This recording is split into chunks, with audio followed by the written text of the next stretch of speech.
And a very good afternoon to you from the Amex Stadium, Brighton, for this Premier League game on 5 Sports Extra from the BBC between Brighton and Sunderland. We await the teams down the tunnel, and just to bring you up to date with the team news, my name's John Akers, by the way, alongside Danny Gabidon. Afternoon, Danny. Good afternoon, my friend. How are you? I'm very well indeed. We've got a great view. We're up in the gantry today. Teams in the tunnels. We've got a massive replay screen. No excuses for us today. However, there are a number of changes for both teams. Illness, injury, and the Africa Cup of Nations are the big ones. So for Brighton then, no Danny Welbeck. In fact, no real striker in that starting 11. He's got a back injury. Tommy Watson, former Sunderland, is in the squad after a muscle injury. He's on the bench.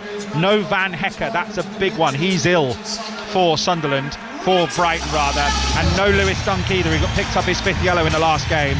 Belieber is at AFCON, and Gomez is suspended as well. So 4 changes. In come Coppola, Buscali, De Kuyper and Ayari. A word on Brighton's team as the players take the field and the flames fly into the sky and the fireworks go off here at the Amex. A lot of changes. Van Hecker and Dunk's massive, isn't it, Danny? Well, I think Welbeck is as well. I think when Danny Welbeck plays in his Brighton team, they're a totally different outfit. When he's not there, I think, you know, you miss that experience, that kind of, the way he kind of leads the line for them. Looks like Jorginho Rutter is going to lead the line today, and of course, you know, he's a different profile type of player, much better. I saw him a couple of weeks ago here in that draw against West Ham, and he played in that number 10 position, and he caused a lot of problems, particularly in that first half. I don't think he's as suited up front, but this is what Brighton have to go with at the minute. As you said, problems with injury, suspension, players away on AFCON, and a similar kind of thing with Sunderland, who have had a fantastic start to the season. 26 points amassed already, but a lot of players away with AFCON, and off the back of a really good win obviously against Newcastle. So they'll look at this Brighton lineup and, you know, they'll fancy their chances away from home here. Yeah, the changes for Sunderland then. So Chris Rigg returns. They'll probably stick with the back 4. It could be a 5, you don't know. Simon Adingra is in. His former club, of course, is Brighton. Tri Hume is also replacing Reinildo. Detroiter will probably play in holding midfield. Enzo Lefebvre is in there, playing behind Brian Brobby.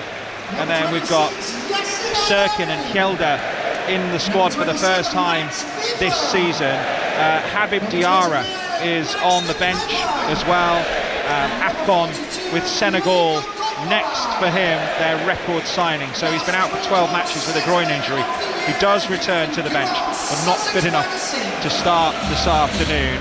Danny, the Sunderland team, you mentioned it a few moments ago there, but that's 6 players away at AFCON total. It's a lot of change, isn't it? Yeah, it certainly is, but I think obviously when they were doing their summer transfer business, it's something they would have factored in and been kind of aware of, that they'll have this kind of problem.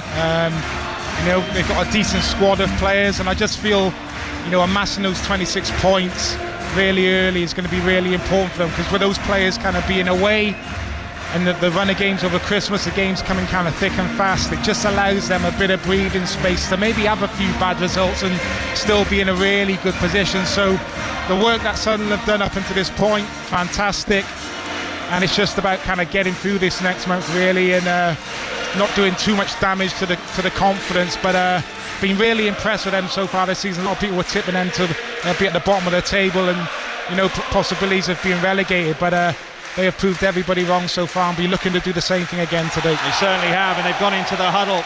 The Black Cats wearing their black shirts with yellow numbers, and Brighton in their traditional blue and white stripes with their blue shorts and their blue socks. We've still got a haze of smoke from the pyrotechnics hovering above the pitch.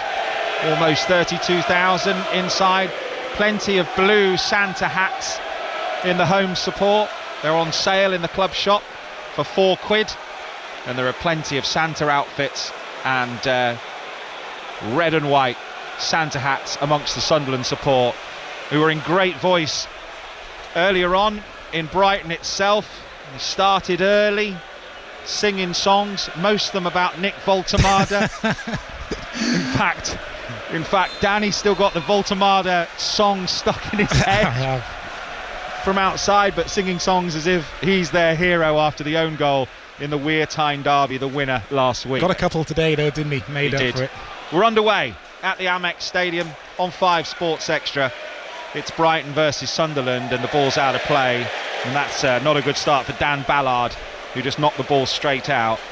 So Roos is in goal then for Sunderland, and then Mukiele, and they're playing with a 4 or a 5. Does it look like a 4, sorry. Sunderland playing with a 4 across the back as Minte gets his first touch for Brighton, and it's being scrapped for back there and knocked back to Verbruggen, the Brighton goalkeeper. So Sunderland, Mukiele, Ballard, Alderete and Geertruida, the back 4. Xhaka and Lefay holding, and then Hume, Rigg, Adingra against his former club, and Brobby as Alderete heads clear for Sunderland. Brighton have got possession midway inside their own half, and they're going to knock it all the way back to Verbruggen, who's in goal, and then Wifa, Coppola and Boscali, Kuiper, the back 4, Hinchelwood and Ayari holding, and then ahead of them Minte on the right, Kadioglu on the left, and then Gruder in behind. Ruta is how we think they are, but at the moment it's Minte who's the furthest player forward, and he wins the flick on,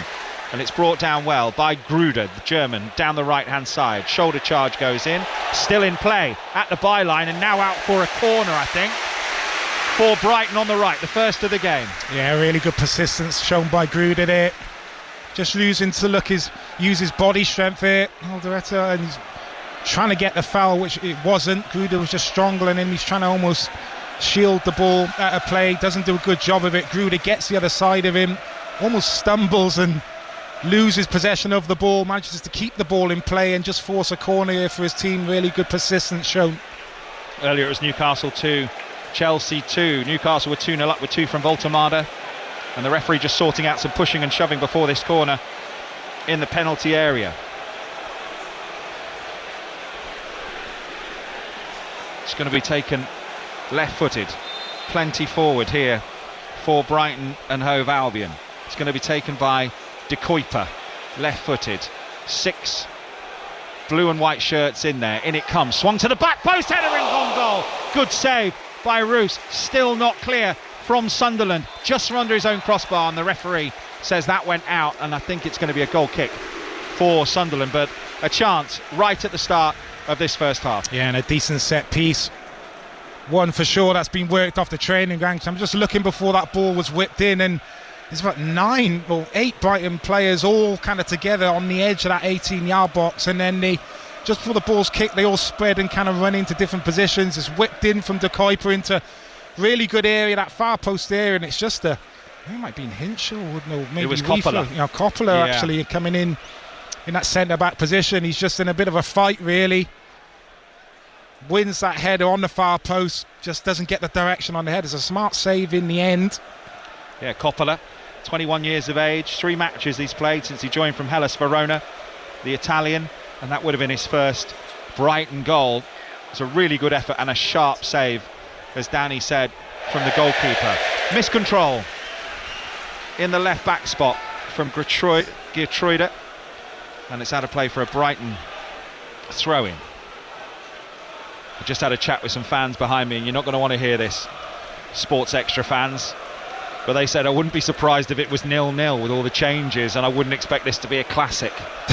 We don't want that, Danny, do we? That negativity before a commentary. I was here for the West Ham game, and that wasn't a classic either. He livened up a little bit second half, to be fair, but yeah, it does have that kind of feeling, I think. I don't think Brighton have been in great form of late, and Sunderland, we know how they like to play, defensively very solid, make it very difficult for the opposition to play against them, don't concede massive amounts of goals, so does kind of have that feel about it, but let's hope that's not going to be the case. Don't say that. Xhaka with his first touch, and a run forward through the middle there for Sunderland from young Chris Rigg, only 18 years of age, 6 matches, no goals, no assists this season, only his 3rd Premier League start, influential of course last season for them, and a big talent for Sunderland. Gets his chance today, Danny, for Sunderland. Yeah, he certainly does, and he'll be looking at that kind of makeshift backline of Brighton's this afternoon, that centre back kind of pairing of Coppola and Boscagli. wouldn't have played too much together. We know how important the likes of Van Heck and Lewis Dunk are to this team, so that is an area Sunderland need to look to exploit this afternoon. A long throw came to nothing, and it'll be nodded back to Roofs. And he's all in orange, the Sunderland goalkeeper.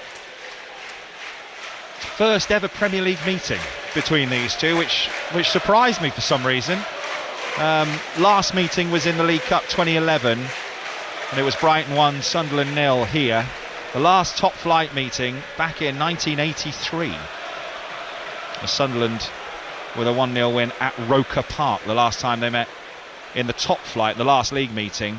20 years ago, only the fourth game that was at the Amex. So the Amex is 20 years old, which I was a bit surprised it was that old. That feels like yesterday to me. I don't know about you. As Sunderland go forward down the left-hand side, twisting and turning is Adingra against his former club, but can't find a way through, and Brighton clear away, and it's picked up by Ballard deep in his own half.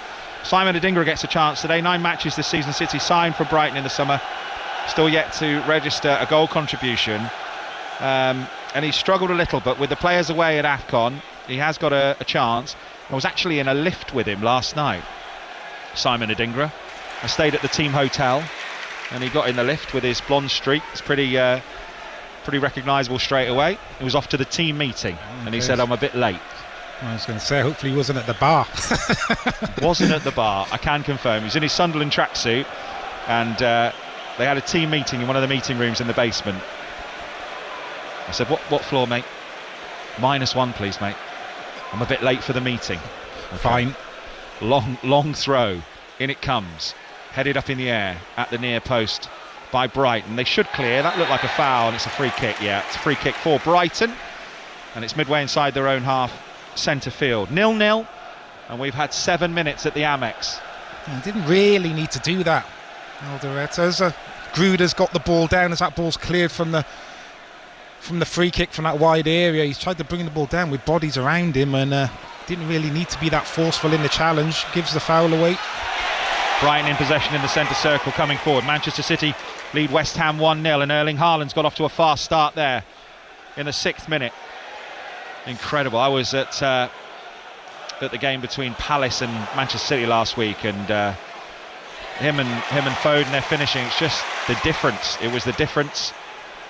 The header's quite something from Haaland last week. So incredible scoring run he's on. I think that's 28 from 26, is it? Something like that. All competitions, Haaland, as the ball's out on the far side for a throw for Sunderland, or it might have been actually called up for a free kick. As they've got to play it down. Chris Rigg, 0-0. Yeah, well, one of the things Brighton do, John, is score goals in the second half. A lot of goals. A lot of their goals have been scored late or in the second half of games. That's when they seem to come to life. So I have mentioned about this having the feel of a 0-0. Possibly not with that stat, so we'll just have to wait and see. Do you know what makes me think it might be 0-0 as well? Is we've got John Southall here, who's the king of the 0-0. Oh, is you really, John? He's had a lot. What's one season where I swear he was at like 15 0-0s or something. He had one incredible season. Anyway, here's Adingra for Sunderland. That's a good-looking ball, and Sunderland have forced a corner with their first meaningful attack, and they're roared on by the away support. Yeah, and they don't have massive amounts of possession, Sunderland. They're quite happy to let the opposition dictate play, but that's what they do have. They have that ability when they do win the ball back with the athleticism of their team to spring on the counter-attack, and well-worked move down this left-hand side of Adingra, just getting that kind of underlapping run. Just lays it towards the byline there, and attempted cross gets blocked in the end, but really smart counter-attack from Sunderland there. Corner going to be taken right-footed. In it comes. Good-looking delivery. A Brighton head gets to it, but it's going to come out here to Mukiele on the right-hand side. Gets to the byline. Does he overrun it? No, says the assistant. Yes, says the assistant. Late flag. Not sure why. That's just the way of the world now, though, isn't it? Late flags. That would have absolutely... I mean, imagine how much more running you'd have had to do as a centre-back with the late flags now. The amount of more challenges you'd have to put in. 100%. And we're miles away up in the gantry here, and you could clearly see that ball went over the line. I'm not sure what the delay was for from the linesman, but it is a goal kick for Brighton. They'll play out from the back. Cloudy sort of day. We have got a little bit of blue sky poking through the clouds, and some seagulls, of course, at the home of the Seagulls circling overhead, waiting for the end of the game for the leftover pies. Brighton in possession, right hand side, can't be kept in. Scrappy start to the game. 10 minutes gone, 0-0. Portsmouth have taken the lead at Derby in the Championship, and earlier it was Blackburn 2, Millwall 0, Preston 1, Norwich 1, and Coventry drew 1-1 at Southampton, and they were down to 10 men in that game for almost half the game after Jay Da Silva was shown a straight red. Little nod on there from Ruter, tidied up by Ballard, back to his goalkeeper, and he will clear left-footed, high, swirling yellow ball with the red branding on it. Good flick on. And now here's Adingra with that blonde streak, left-hand side, wearing 24 with white boots on, cuts inside, gets it to Xhaka, who just feathers a ball out to the right-hand side. It's a lovely pass. 3 waiting in the middle here as Sunderland can find a cross into the penalty area. They're just holding things up. Try a little 1-2 on the corner of the penalty area. It doesn't come off. It was Rigg with a little drag back, and Brighton will try and bring the ball away. Good challenge from Rigg, and I thought he'd won the ball there, but the referee, Darren England, in purple, lilac, says no, and it's a free kick to Brighton.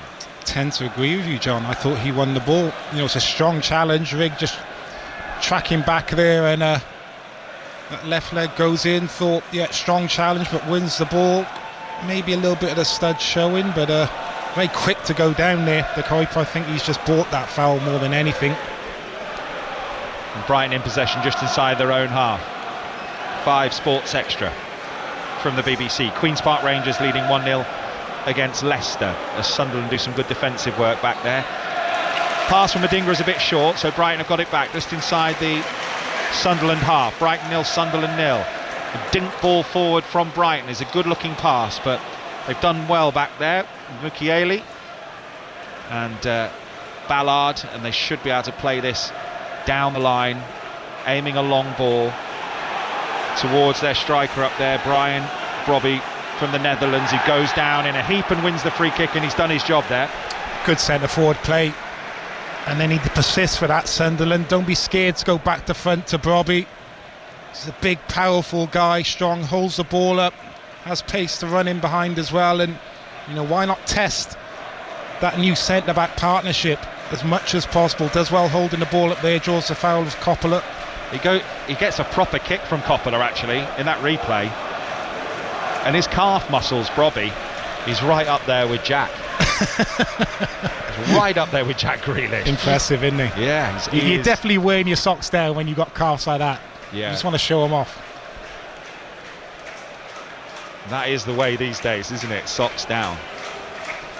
So free kick, and this is a position to cross for Sunderland, wearing black. Xhaka runs over it, in it comes, right-footed delivery, floated into the far post. Brighton win the first header, but Sunderland have won the second ball, and they're going to strike one from distance, and it was a decent effort, but straight at the keeper from Alderete, and it's 0-0 still. Yeah, did really well to just kind of turn, get the ball down and create that space to get the strike away. Long ball towards Minter from Brighton, and they picked up the second ball with Gruden. They've got 2 in the middle here waiting for a cross, floated in. They've won the first contact through Ruter, but it's just soft downward head. It might count as an effort on goal, that bizarrely, but it was just so easy for the Sunderland goalkeeper, who's got the ball at his feet, and it's 0-0. Yeah, and the space just opening up on that right hand side for Sunderland, just kind of caught with that long ball forward and bodies up the pitch, and just the type of cross didn't really help Ruter. It was just kind of floated into that far post with no real pace on it. Ruter is able to win the header, but can't generate any power, can't really nod the ball down to a teammate. Sheffield United have taken the lead at home to Birmingham. Plymouth have equalised at Doncaster in League One. It's Doncaster 1, Plymouth 1. Laurent Tolai with his 11th goal of the season in all competitions after a 3-match suspension. And earlier in League One, Blackpool won 2-0 at Wigan, and Stevenage drew 2-2 at home to Burton Albion. All the other games in League One are 0-0, and you're right up to date on 5 Sports Extra from the BBC. Sunderland in possession, and they swing the ball to Adingra on the left-hand side.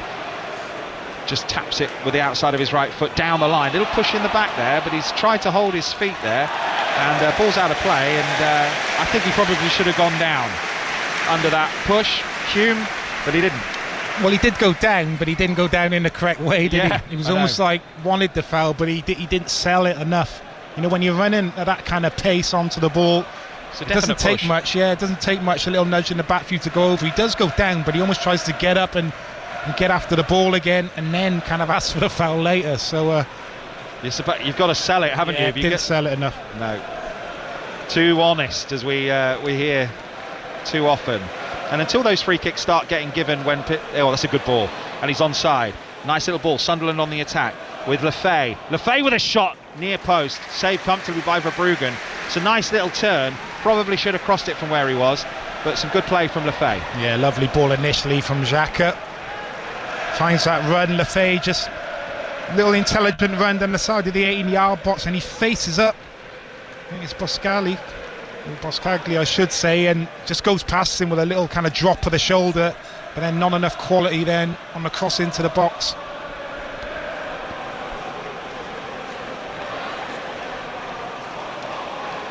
Nil-nil. 5 Sports Extra from the BBC.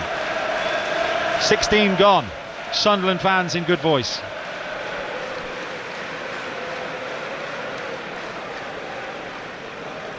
They probably look the more threatening in the final third so far, but here we can see what Brighton can do now. Player goes down on the edge of the box, and that was well sold, and it is going to be a free kick for Brighton in a really dangerous looking position, 25 yards from goal on the left.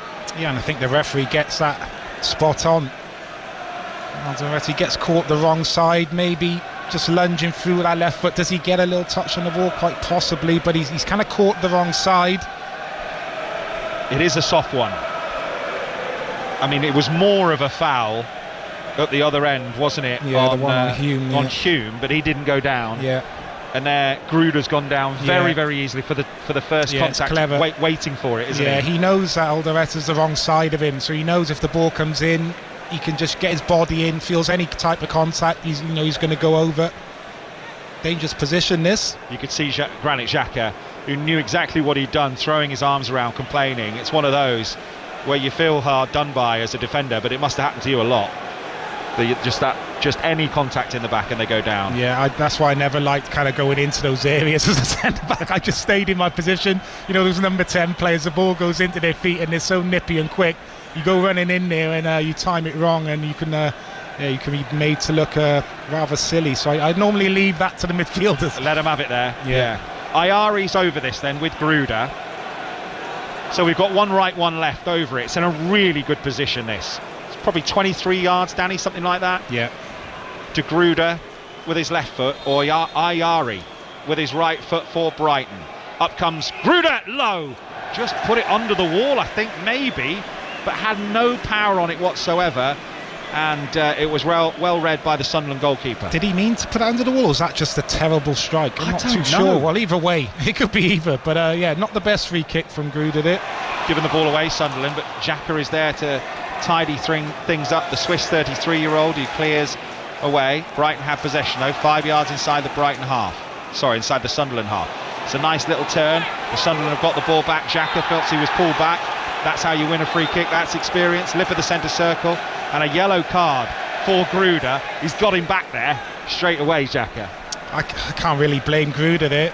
That was more Ayari who had the ball initially. Could have played a simple ball out wide. Elected to turns into trouble. And then Sunderland springing on the counter-attack. They do press well in that midfield area. Sunderland, when the ball goes into certain areas, they're getting after the ball. They win it back, and then it's just Gruder trying to get back and just takes one for the team, really, there. Yeah. Definite yellow card. Free kick then for Sunderland, just inside the centre circle, inside their own half, and the keeper's going to take it. Aims it long, diagonal, headed away by Brighton. Sunderland get the ball back, deep in their own half though. And they've got some deep lying possession. It's with played forward towards Rigg, who's just out-muscled really in there by blue and white, and another free kick. Ooh, I thought that was a free kick. The Sunderland have possession. Referee Darren England says get up. And now it's with the Dinger on the left corner of the penalty area. He's got a one-on-one. Good little run down the outside and a nice little low cross as well. It's behind for a corner. It was good from Adingra. I'd like to have seen him get right to the byline there maybe, but he was he was in a good position with a one-on-one. Yeah, he just felt that he could have had an extra touch, as you say, John, and he should know Weaver quite well, Adingra. He should know that's a central midfielder playing at right back, and he's not the greatest in those 1v1 situations, Weaver. And he just drives towards the byline, goes past him with ease, and just a lack of quality again on that final ball, doesn't pick anyone out. 20 minutes gone, Brighton 0, Sunderland 0. Sunderland with the corner then, from the left in front of the north stand. In it comes, right-footed, good-looking delivery, flicked off a Sunderland head and behind for a goal kick. I think it was Brobby who got the touch, but it came at him quickly. He wasn't quite facing the right way. I don't know how much he knew about it, and it's out for a goal kick, and it's 0-0. Yeah, I think Pascali does quite well. Doesn't win the header, just makes it difficult there for Brobby. That is an area to exploit, though. I think that set-piece delivery, Sunderland, they are decent height in their team. Dan Ballard, we know, attacks the ball ever so well. We haven't been able to pick him out from a corner yet, but Brighton will have to defend those set pieces really well. Adingra in possession with a handball, so it'll be a free kick on the halfway line on the right for Brighton. Bristol City are leading 1-0 at home to Middlesbrough. Goal's just gone in. And in League One, Bradford are leading at Leyton Orient, and Bolton have gone 1-0 up at Wickham as the free kick's taken. Sunderland head gets to it. Rigg shouts of handball against him, but Brighton pick up possession deep in their own half, deep in the Sunderland half, I should say, and they'll go on the run round the outside. But that's good defending, strong, and a little, well, was it a back pass? I don't think so. And Roofs picks it up. 0-0, and Sunderland playing out from the back in possession. 5 Sports Extra from the BBC. Still playing it out here. Sunderland still deep in their own half. Long, raking, crossfield ball. Will that be kept in? It will. Midway inside the Sunderland half still. Brighton just staying in their shape. They've gone long, Sunderland. And there's a good header won by Adingra. Really good leap. And he might have a go at the second one as well with Minter, but there's a head injury. Brighton players down. It's Weaver. And I think he got a bang on the head there from Adingra. Yeah, he got it well there, Adingra. Weaver goes down immediately after the challenge, maybe just a stray arm as Adingra's kind of jumping, and maybe just catches Weaver there in that kind of neck area. But of course the referee, potential head injury, having to stop play. Plymouth are 2-1 up at Doncaster now, in 2-1 up at Doncaster now. And Birmingham are down to 10 players at Sheffield United. It's in the Championship as Weaver continues to get treatment. Doesn't look great for him here, and all the subs are warming up for Brighton. Earlier it was Newcastle 2, Chelsea 2, Voltemada with both for Newcastle. Reece James getting Chelsea back into it, and then Joao Pedro, as we've just seen the replay there, Danny, of the contact on Weaver. He's just backpedaling, Weaver. He never really gets off the floor, does he? Adingra kind of gets up earlier than him, and shoulder blade, is it? Yeah, almost that or shoulder blade, really, that kind of left arm of Adingra. So he's almost not maybe expecting the challenge to come when it actually comes. He's almost not ready for it, and he's sitting up for the first time now. Weaver, 26-year-old, the Dutchman, 3 assists this season.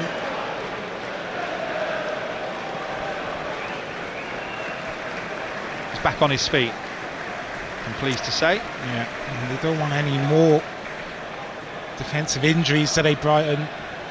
Already without the likes of Van Heck, Lewis Dunk, see Adam Webster's still out injured, so they are a little bit thin in that area. So hopefully Weaver will be able to continue. From the front, Weaver, he's got that sort of classic Meet Me at McDonald's haircut. He's got a lot of padding actually there, his curly hair. Remember that, the old Meet Me at McDonald's haircut, Dan? Before my time, that, didn't it? Chip ball down the line from Brighton. Sunderland pick up possession on the halfway line. Fighting for it, Aldereta. Helped on. Brighton get to the ball first, help it forward. Head tennis now. Ballard, look like handball against the Dingra, and the referee says yes. Free kick for Brighton on the right hand side. And now he's allowed back on after the head injury. Weaver, what do you make of it? The 30 seconds to come back on, Danny, you know, when you're down to 10 players because of an injury these days. Yeah, it can be frustrating. You just want to get back on the pitch as soon as possible, and you know, it almost kind of depends as well where the ball is and stuff like that. But he is back on now. I think it was Hinchwood who was just filling in that right back area until Weaver was able to come back on. Header one back there as Brighton come forward, and is it another head injury? I'm not sure what's gone on here. Edge of the D in the Sunderland half. Ballard went down along with Ruter, or Ayari was it? And it's is it a drop ball? I think he might have given a free kick to Sunderland here. Okay. Looked like just Ayari's right foot on Ballard maybe, and then there's a coming together after that, which looked a bit six of one, half dozen of the other. I think it is a drop ball. Yeah, you're right. I think he thought there was a head injury, so he had to stop it, Darren England, there, didn't he? Yeah, Ballard kind of goes down, almost trying to insinuate he was injured. Yeah. But he wasn't. No. So they fooled the referee into thinking potential kind of head injury, but he gets straight back up. So, what do you reckon? Worst fears? what about the 0-0 Yeah. possibilities? No, I'm keeping the faith. Keeping the faith. Yeah, just because of what I said about Brighton and what they do in the second half. So yeah. Also, with the number of changes, you'd think there might be some mistakes and some tired legs later, with players not having played loads of minutes maybe as well. I'm hanging on to that as a neutral, of course. It's a free kick to Sunderland midway inside their own half. 8th in the table, Sunderland, 26 points. It's the best by a promoted side after 16 matches since Hull back in 8-9. That was Phil Brown, who I saw last week at Palace, with a telling off on the pitch, and then the Jimmy Bullard. That was that season. yeah, And they were terrific first half of that season, Hull. All fell away a bit after the telling off on the pitch, actually, if I remember, because I was commentating on Stoke City that season, who also came up and stayed up. Hull went up through the playoffs. Sunderland in possession on the left. Adingra's done well so far against his former club. Must have been my chat to him in the lift last night, just give him a little pep talk. Aldereta. Sunderland with some nice football, playing it out from the back now on the left hand side, moving the ball forward. Adingra trying to get round Weaver, but Weaver's done really well. Good challenge from Adingra, throw in for Brighton, level with the penalty spot on the right hand side. Yeah, I think it was actually Gruder who kind of helped his full-back out there. Weaver actually got beat, and Gruder just knew exactly what Adingra was going to do, knocked it past him first time, already read the intentions, and just came across and made a really important interception. But I like how Sunderland have kind of gone about this season. It's almost a bit of a throwback to newly promoted teams and how you kind of play when you come into the Premier League, where you make yourself really kind of difficult to beat, try not to concede too many goals. I think in terms of the profile player they signed, they have a lot of athleticism in their team, so they're then able to kind of counter-attack. The dangerous offset pieces, their home form has been good. I think they're a little bit of a throwback. A lot of newly promoted teams now that come up, you see them now trying to play and want to control possession, and can find it very difficult up against the quality of the Premier League. But I think Sunderland have kind of got that balance right up until now. It's interesting to hear what Dan Ballard said as Brighton have got possession in their own penalty area. He said that Xhaka, when he came in, he was given the armband. Pardon? Signing, by the way. Yeah, what a signing. Said that he raised standards as soon as he got there. Have you ever known like a player have that sort of? Yeah, for sure. Scott Parker, when he came to West Ham, exactly the same thing. Someone who you kind of look up to, leads a group of players, sets the standard every single week. We know the experience that Xhaka has, the teams that he's kind of played for, has those kind of leadership skills. So great signing, not just in terms of his quality, but his kind of personality as well for the rest of the group. It's a goal kick for Brighton, by the way. Yeah, so no surprise when Scott Parker went on to be a manager? Not really, no. No surprise when he kind of left West Ham then, as he was too good. He was too good for us. I think he got into the England team at that point, and I think he moved to Tottenham possibly after that. And brilliant player. And Granit Xhaka's very kind of similar, the way he kind of controls that midfield area. 3-1 to Plymouth in League One now at Doncaster. Sort of a relegation battle that one, you weren't expecting it to be. And elsewhere in the Premier League, still just that one goal in the 3 o'clock kickoffs. There are 4 3 o'clock kickoffs, including this one. Manchester City leading West Ham by 1-0. And there's very little happening on the pitch, I've got to say. It's a throw in for Brighton midway inside their own half on the left hand side, and they'll aim it long towards Gruder. Adingra, who's been one of the standouts, shouts for handball and given, and it will be a free kick to Sunderland in the middle of the pitch. It was helped on by Xhaka. Not a lot really the Brighton player in midfield could do about it, but he'll have been deemed that his arm was in an unnatural position or his silhouette or whatever, and it's a free kick. Yeah, I'd like to see a little bit more from Brighton. Just feel like they're getting sucked into the type of game that Sunderland are looking to play. Haven't seen Minter on this right hand side. He's barely touched the ball. Haven't got him into any dangerous situations. Ruter similar as well. I haven't seen too much from those Brighton forward players. Sunderland with a cross into the box and Ballard with a header, and it's gone straight into the arms of Verbruggen, the goalkeeper. But it was a decent header, put it on target, wasn't in the middle of the goal. It was just difficult for him to get too much power on it, the number 5, and it kind of just floated into the arms of the keeper. A nice one. He is good in the air, Ballard, but he's just probably too far away from goal there to trouble Verbruggen. Comfortable for him in the end, but does pose that threat. He's got 2 so far this season in the Premier League.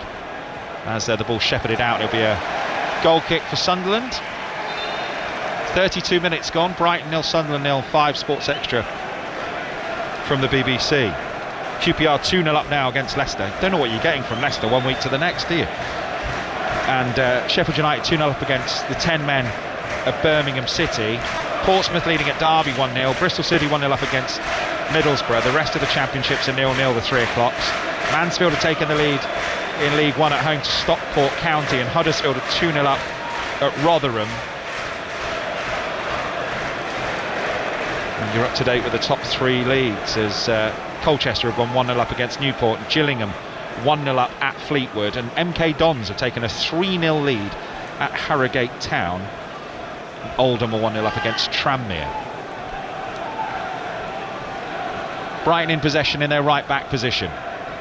Weaver along the ground looking for Minter, whose pass doesn't find its intended target. It was Ruter, but Brighton have got the ball back. Sunderland were a bit sloppy, they gave it away, and now they're on the attack down the right hand side with Weaver, who tried an expansive crossfield ball, but he underhit it and it was intercepted. They have won the ball back though with Gruder in the centre of midfield, midway inside the Sunderland half, and he'll scrap for it. Sunderland look like they could win it back, and they have, with Brobby on the halfway line. Holds the ball up. Xhaka, lovely pass to the left. Adingra plays the ball forward. This is a good looking run and a strong challenge, free kick. He carried the ball with him, but did he get a bit of the player first? I think it was Coppola, and it's a yellow card for Coppola. What do you think, Danny? Defenders Union? That's play on back in the day when I was playing. Oh yeah, because the ball, he carried the ball with him. Yeah. Or does he get the player first? Lefebvre comes across and he's coming from the side there. Yeah, he gets the player. He doesn't get the ball. Does get the player. The ball kind of moves to the left then, so it looks like he's got the ball, but you look at the replay and he gets the man, and then the ball actually hits Lefebvre. Yeah, it comes off Lefebvre. Yeah, I think the referee down in England's got that absolutely spot on. He did. No need really to make that challenge though either. You know, just hold the player up, but just couldn't resist really. Coppola there, he sees the ball, and I think he'd realised he was out of position. Yeah, it's one of them as a defender where you feel, you know, I can leave a bit on the man, I can win the ball and leave a little bit on the player as well, and didn't quite get the balance right where it actually doesn't actually get the ball. So Lefebvre's over the free kick, and so is Xhaka, and the magic spray's gone down from Darren England, and it's right on the corner of the penalty area on the left. say it's about 20, 21 yards from goal on an angle, and it could be a shot or it could be a left-footed away swinger from Xhaka. It's one of those that's so close you've got to be careful you're not putting too much on it. Or they could have a cheeky go at the near post. Yeah, I think that's what he's going to do, John. It could be either of them have a go at the near post. It's going to be Lefay. No, it's not. It's Xhaka, left-footed, does cross it, flicks off the top of the wall, goes all the way through to Mukiele, who thinks about a cross. Still 3 in the middle here for Sunderland, waiting for it. Twisting and turning, step over after step over. It's been forced back here. And Sunderland have got the ball on the halfway line, and they're just standing on it. They're going to play a straight ball, and it's actually got more angle than I thought on it towards Ballard. And now Adingra, nice first touch. He's to the byline, Adingra, and he should have just put it into the penalty area. There was 3 in there, and instead it's a goal kick. He challenged well, but he missed his opportunity there, Adingra. It's just that end product with Adingra. You know, he has that ability to go back past the man, but just that kind of decision making, as you say, creates the half yard. Yes, it's on his weaker left foot, but just get it into the box, float it up to that far post area. He tries to be too clever, cuts back again, and De Kuyper in the end takes the ball off him. Haven't got anything going though, Brighton, yet, have they? No, nothing. They've been rushed in possession at times, which you don't really expect from the Brighton team. You expect them to be more controlled in possession. They've not really got anything going. They've turned the ball over a bit too much. We haven't seen anything from that though. The forward players in the wide areas. Me and Simon Adingra talked about that in the lift last night as well. It's just that end product. What did you say to him? I just said 9 games, no goals, no assists so far this season, Simon. A lot was expected of you,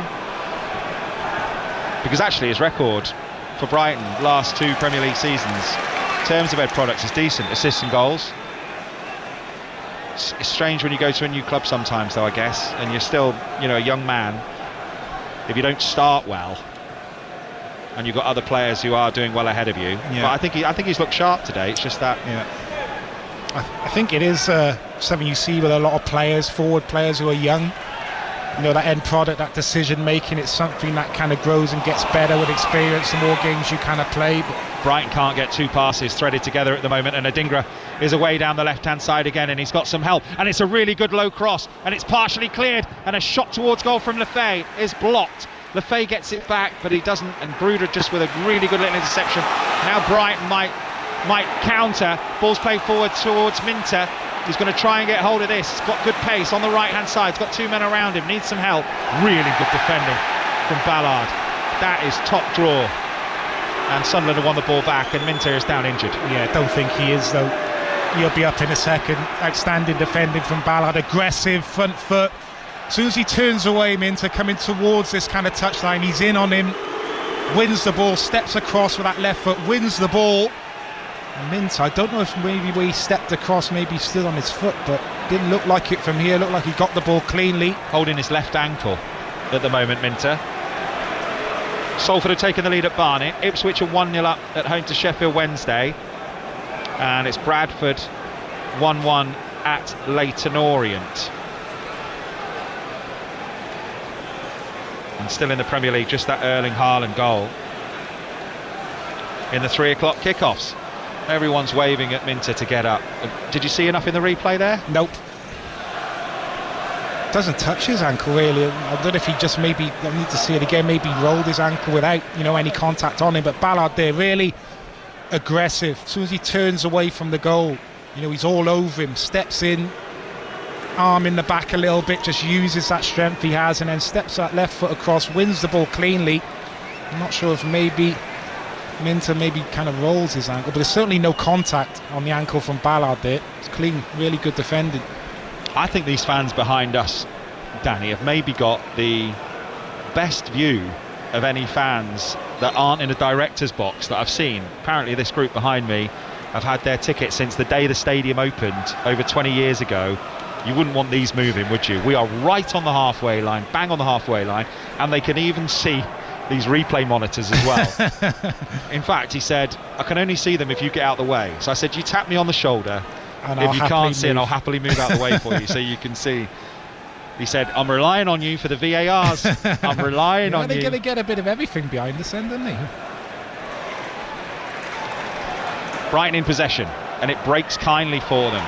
And Ruter Sunderland with a good challenge from Granit Xhaka. He might have slowed down a little, but he still looks very much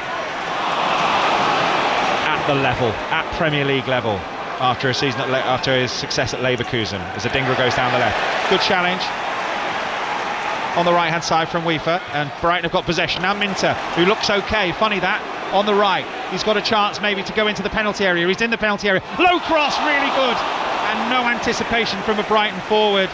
That's as close as we come. De Kuyper was the closest to it, and it's going to be a free kick for Brighton on the left.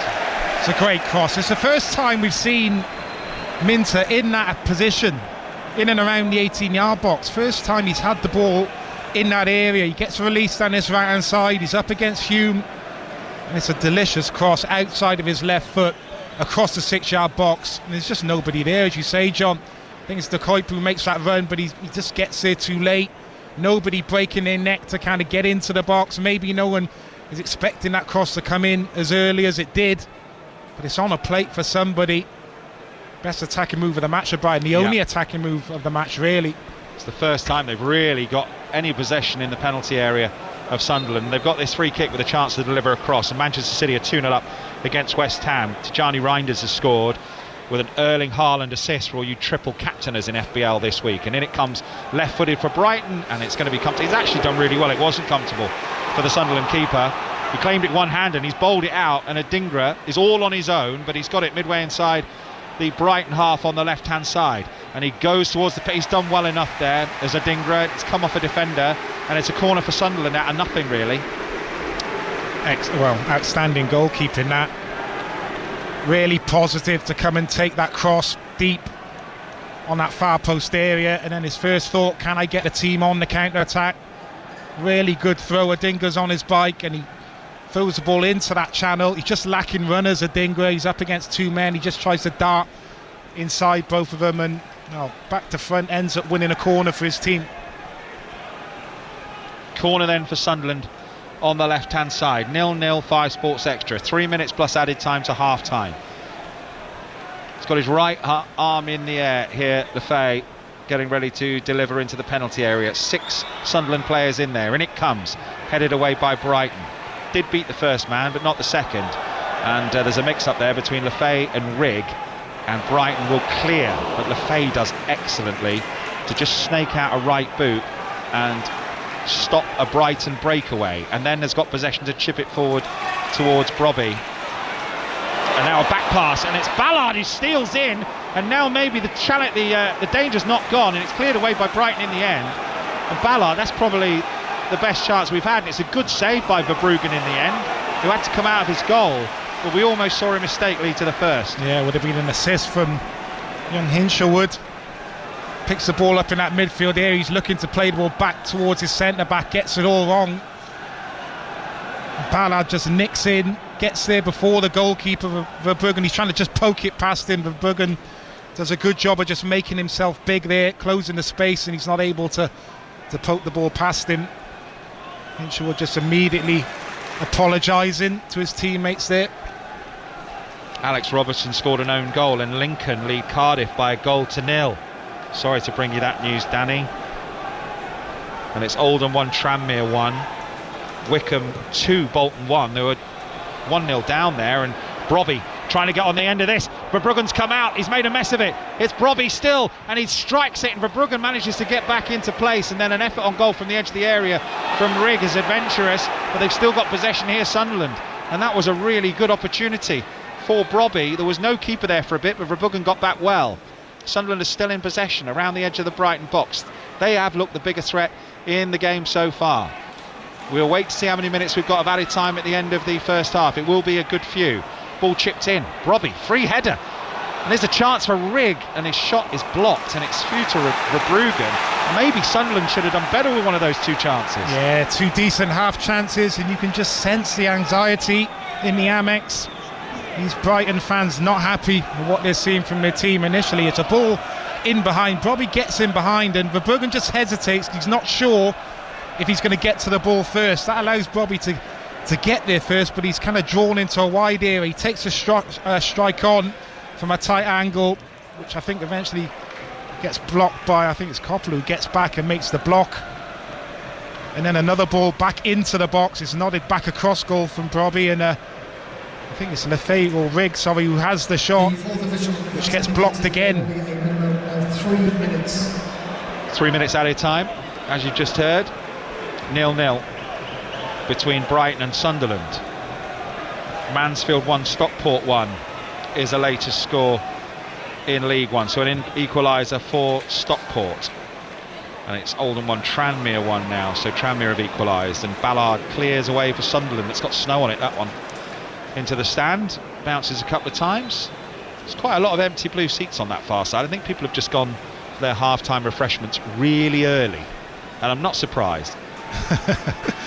Or Christmas shopping, possibly. Maybe there's a few season ticket holders who've got a works do or something today, maybe. I bet the ticket exchange was busy. Brighton coming forward. Can they get one before half-time? In comes a good-looking cross. Ballard heads away for Sunderland. Cleared away again by Sunderland. Brighton have come up with possession on the right. It's a nice little drop of the shoulder there from Gruder, who strokes in a pass. Headed back across goal. Minter with an effort. They got in each other's way. It's gone over the crossbar, but I think a Brighton player got in his way there, Minter, who would have maybe had a good opportunity to put the ball on goal, but it's behind for a goal kick for Sunderland. Yeah, lovely play from Gruder. I'm just looking at Hume as well for Sunderland. He gets caught the wrong side, but does he do enough just behind him? Yeah, a combination of maybe Ruter getting in his way, but lovely ball, fly to that far post, headed back across goal, and yeah, Ruter there, he can't really do anything with that. He's just got to get out of the way. Minter's running onto it, puts him off. Yeah. I think he does get a touch on it, Ruter, in the end there, but he wasn't well placed to do so. But he wouldn't have known, because his back was to him. He wouldn't have known that Minter was on the way unless he got a shout. Brighton in possession, edge of their own penalty area, and back to Verbruggen.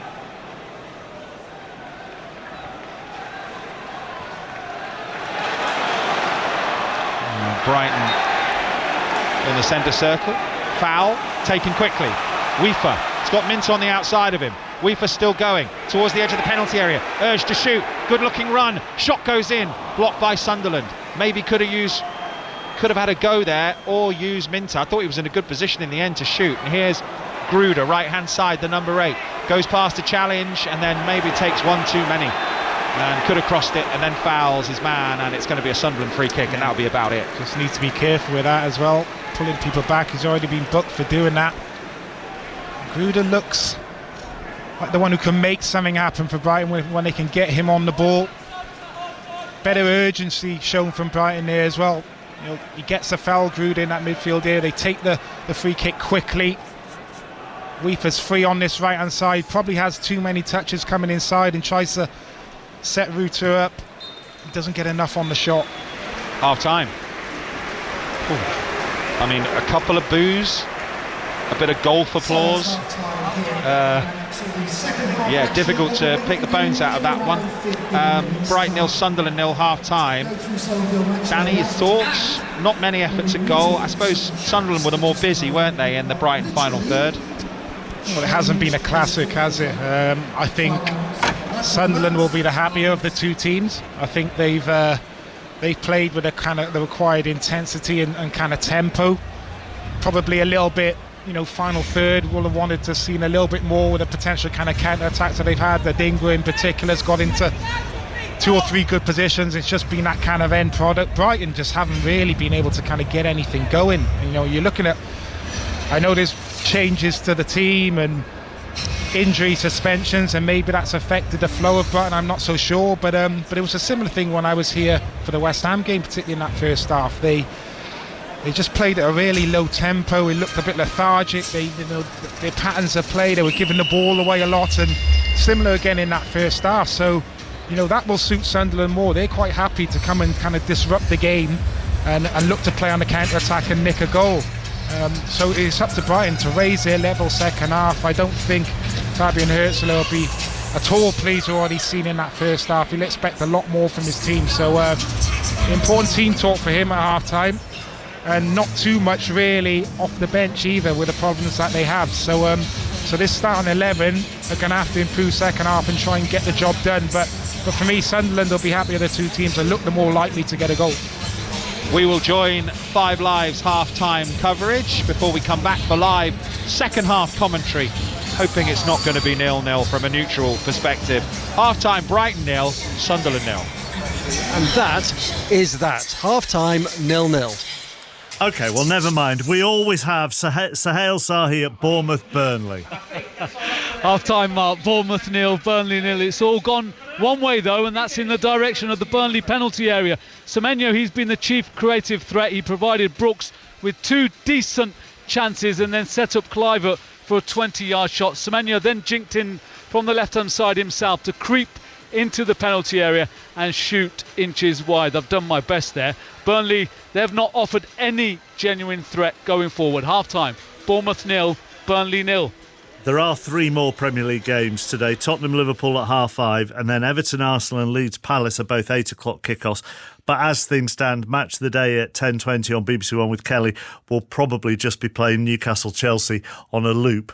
Earlier on in the Championship, Blackburn 2, Millwall 0, Preston 1, Norwich 1, Southampton 1, 10-man, Coventry 1. Although last time we heard from Molly at Ashton Gate, this was a good game, Bristol City, Middlesbrough. Yeah, quite the contrast it seems to those Premier League games, Mark. It's been relentless here, so many chances. The goal, Bristol City's a clean strike from Emil Rees on the counter-attack, his 7th of the season, sailing past the keeper's right. Aside from that, as I say, good opportunities. Morgan Whittaker hit the post early on for Borough. He's looking for his 7th goal in 7 games. Tommy Conway's had a shot just go wide. The hosts with good chances, Anis Mehmeti and Sinclair Armstrong amongst them. Well saved though. And it's important not to forget the visitors have a huge opportunity after the leaders Coventry only drew at Southampton, Preston in 3rd drew, and 4th placed Millwall lost. So a big opportunity here for Middlesbrough today. They currently trail by a 1-0. Still playing at Hull where there's a penalty show, Joe. Yeah, and Ollie McBurney has just rolled it into the back of the net. So it's Hull 1, West Brom 0. We've got a long stoppage, or we had a long stoppage because of a head injury earlier. We're in the 7th minute of 8 added on. Hull have just taken the lead. Hull 1, West Brom 0. 10 for the season in all comps out for Ollie McBurney. Back to the 0-0s. Chris Coles. All those Premier League games sound like edge-of-the-seat thrillers compared to this one. One shot on target all half. Othman Mama from miles out, comfortably saved by Victor Johansson. 2 XGs barely above 0. Sometimes stats can be misleading. Not here. Watford 0, Stoke 0.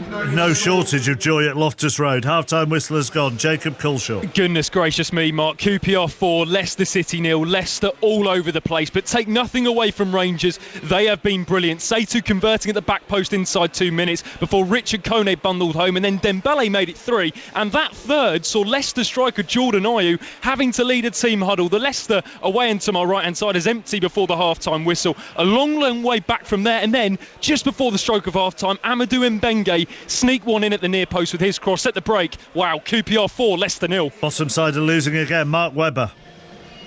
Ipswich Town 1, Sheffield Wednesday 0. The home side happy to soak up periods of Sheffield Wednesday pressure and get their chances on the counter. Cedric Kipre heading home from Leif Davis corner, 33 minutes in for the goal. An honourable mention for a Jaden Philogene acrobatic overhead kick which hit the post. No goal, but certainly would have got him a 10 on Strictly Come Dancing. Ipswich 1, Sheffield Wednesday 0. Elsewhere in the Championship, Charlton 0, Oxford 0. Portsmouth took the lead at Derby early on through a Callum Lang goal, but Hayden Matthews has put through his own net to equalise for Derby, and it's 1-1 there. They're still playing at Hull where that penalty is the difference between themselves and West Brom. And Sheffield United lead 10-man Birmingham by 2 goals still. Tyler Binden and Gustavo Hamer with the goals. Tommy Doyle sent off midway through the first half for violent conduct. Earlier in League One, Stevenage 2, Burton 2, Wigan 0, Blackpool 2. We're with Lincoln Cardiff. Nikesh Regani. Where it's Lincoln City 1, Cardiff City 0, third versus first, and as you'd expect, it was like a game of chess for much of the half. Cardiff having more of the ball early on, Lincoln having a couple of decent early chances. Then, just as Cardiff started to take control of the game with Yusuf Salek hitting the woodwork and several other good chances created, Lincoln went down the other end against the run of play, put a decent ball into the box, and Alex Robertson put the ball into the back of his own net. At the break, it's Lincoln City 1, Cardiff City 0. So if the leaders are losing, can Bradford in second take advantage? Angus Patterson. Not quite. Leyton Orient 1, Bradford 1. Bradford with the opener after Tommy Simkin, the Orient goalkeeper, came miles out of his area to try and get to a long ball, was beaten to it by Stephen Humphreys, who nipped round him and slotted into an empty net from 20 yards. Bradford looked well in control, but Richie Wellens brought on Omar Beckles and changed the formation for Leyton Orient back to their usual back three, and it completely changed the game. Don Ballard heading in the equaliser on 36 minutes. Orient have been much, much better since that change, with Ollie O'Neill also having chances. So all to play for at half-time. It's Leyton Orient 1, Bradford City 1. Elsewhere in League One, Doncaster have won just one of their last 13 in the league. They did go 1-0 up at home to Plymouth, but two from Lauren Tolai, Plymouth's top scorer, he's got 12 for the season, and one from Owen Assini, have taken Plymouth 3-1 up at the break. Exeter lead Barnsley by a goal to nil. It's Mansfield 1, Stockport 1. Both the goals in that game, own goals. Carl Wootton is top scorer for Stockport, but he put through his own net to give Mansfield the lead.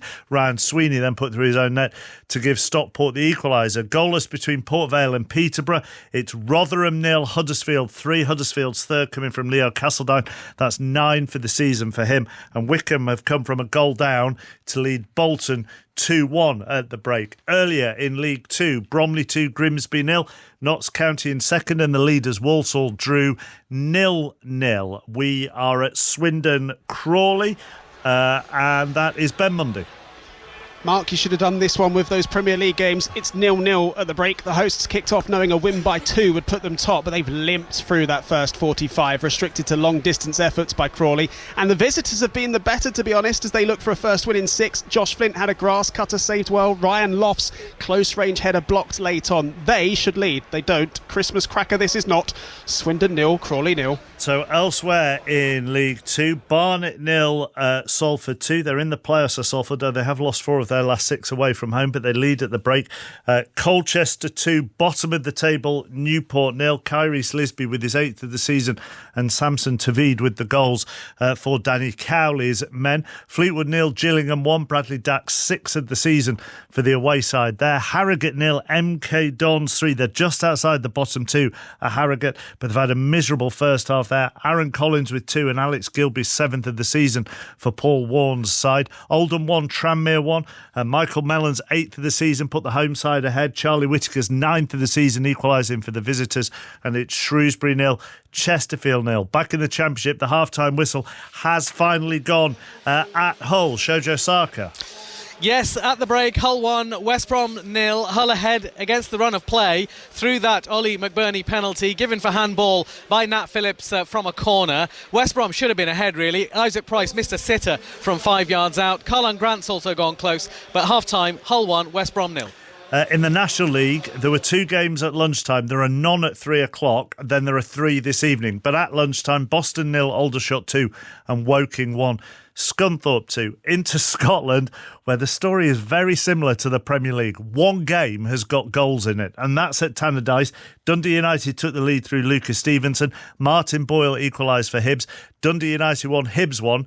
And then Kilmarnock against Falkirk, Motherwell at home to Dundee, and St Mirren versus Livingston are all goalless. In the Championship, Airdrieonians 0, Queen's Park 1, Dunfermline 0, Ayr 3, Partick 0, Wraith 0, Ross County 0, Arbroath 1, St Johnstone 3-0 up on Morton at half-time.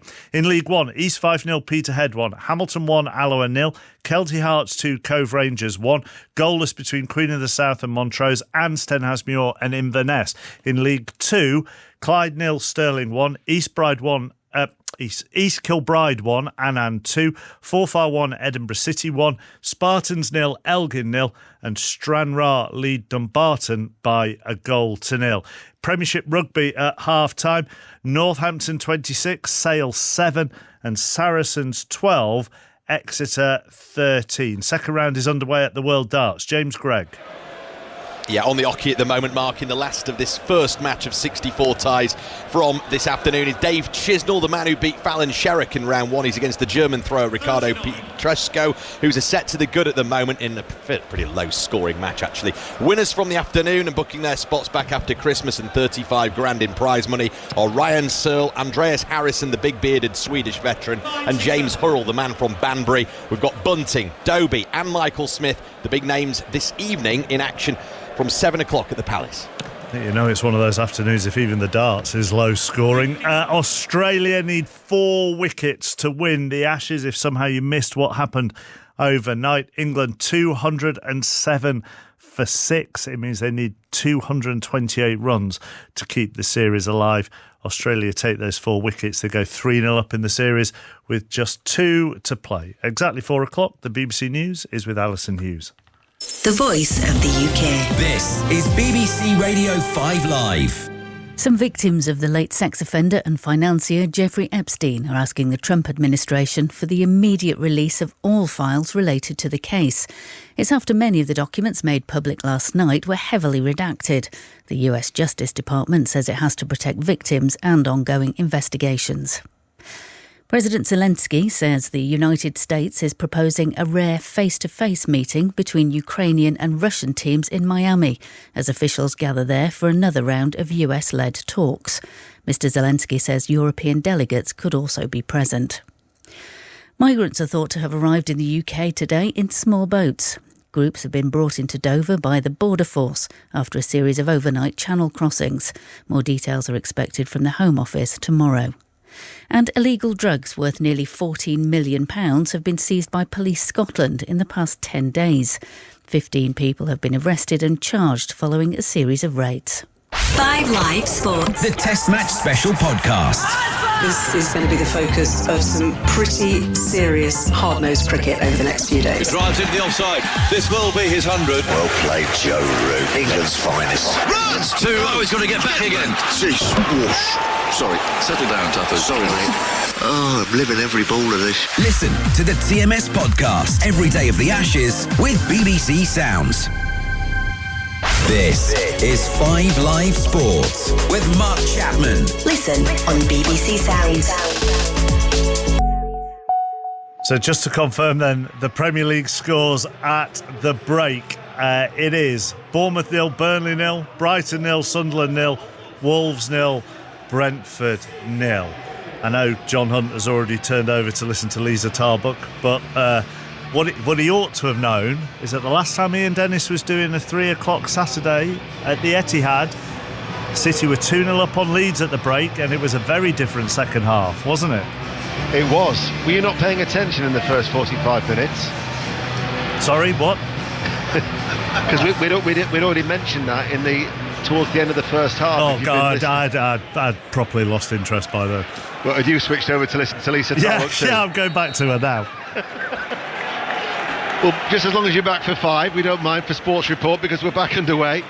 And Mark is quite correct that there was a turnaround in the second half at the end of November, but Manchester City are quickly on the attack and Nunes fires over across from the right. Neither side has made a change at half-time. I'll run through the two teams for you, but Manchester City leading 2-0. Erling Haaland with the first goal and then an assist for Tijani Reinders.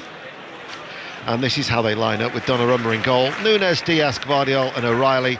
Bernardo Silva, Gonzalez, Reinders, Foden, Haaland and Cherki. And West Ham, who are in all claret, have Areola in goal. A back four of Walker Peters, Kilman, Todibo and Scholes, Potts, Magassa, Fernandes, Somerville, Bowen and Paquetá. Leon Osman, you're not turning over anywhere.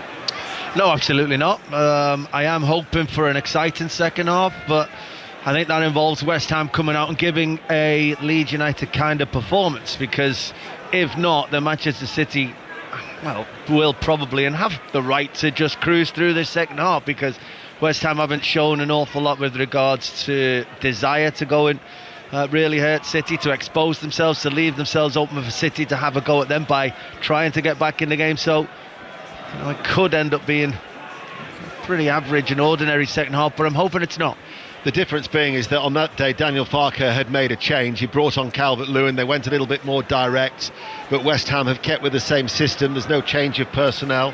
They do have Callum Wilson on the bench as a potential attacking change. As Manchester City, a foul there by Somerville on Nunes. Free kick to the home teams. Welcome back to the Amex Stadium, where we are hoping, nay praying, that the second half is better than the first. Sunderland with a better team, but it's 0-0 as we get ready to start the second half.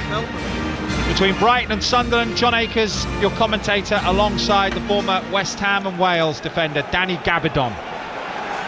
Brighton are going to kick off, kicking from right to left. As we look at it, we're going to see a change at half-time. So Weaver, maybe not recovered from that bang on the head, is going to come off, and Joel Veltman is going to come on. Must be that knock on the head, Danny, I would have thought. Yeah, you can only think that, and maybe that's possible concussion. Did look a little bit groggy, did take a bit of time to sort themselves out and get back on the pitch. Did continue, obviously got to half time, but obviously still feeling the effects of that challenge from Adingra, and obviously taking no chances there. So Veltman coming on, very much kind of defensive type of fullback. Won't see him venturing forward as much as Weaver, I don't think, but certainly the onus on the home team to go after this game. I think the positive for both teams that it is 0-0. Both teams are kind of still in the game and possibly of going on and winning it second half. But for me, the onus is on Brighton to improve vastly from what we saw in the first half, because Sunderland were the better of the two teams. You might just have heard it there on the PA system. Joel Veltman's 150th Premier League appearance. And we've got a delay here, and I'm trying to work out why. Brighton are still standing over the ball. Can't even kick off right, these two teams. We've got something going on with the assistant, or... Oh no, it's one of the assistant referees' mic packs or something. Their comms kit. Yeah. That's what we're waiting for, isn't it? Yeah, so it's something to do with the microphone for the assistant referee. Been the most interesting thing that's happened, to be honest.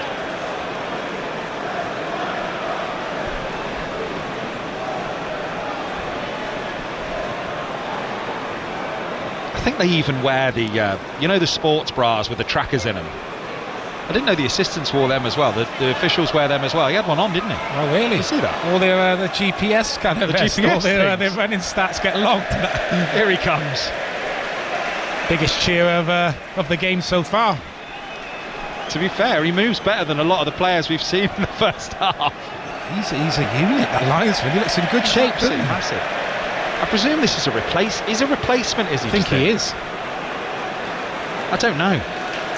So Scott Ledger and Akil Howson are the two assistants, and we are now ready and we're underway, and we're going to have quite a delay after this. 7 minutes past 4 kicking off the second half, so this is quite likely to end after, it could end after 6 o'clock.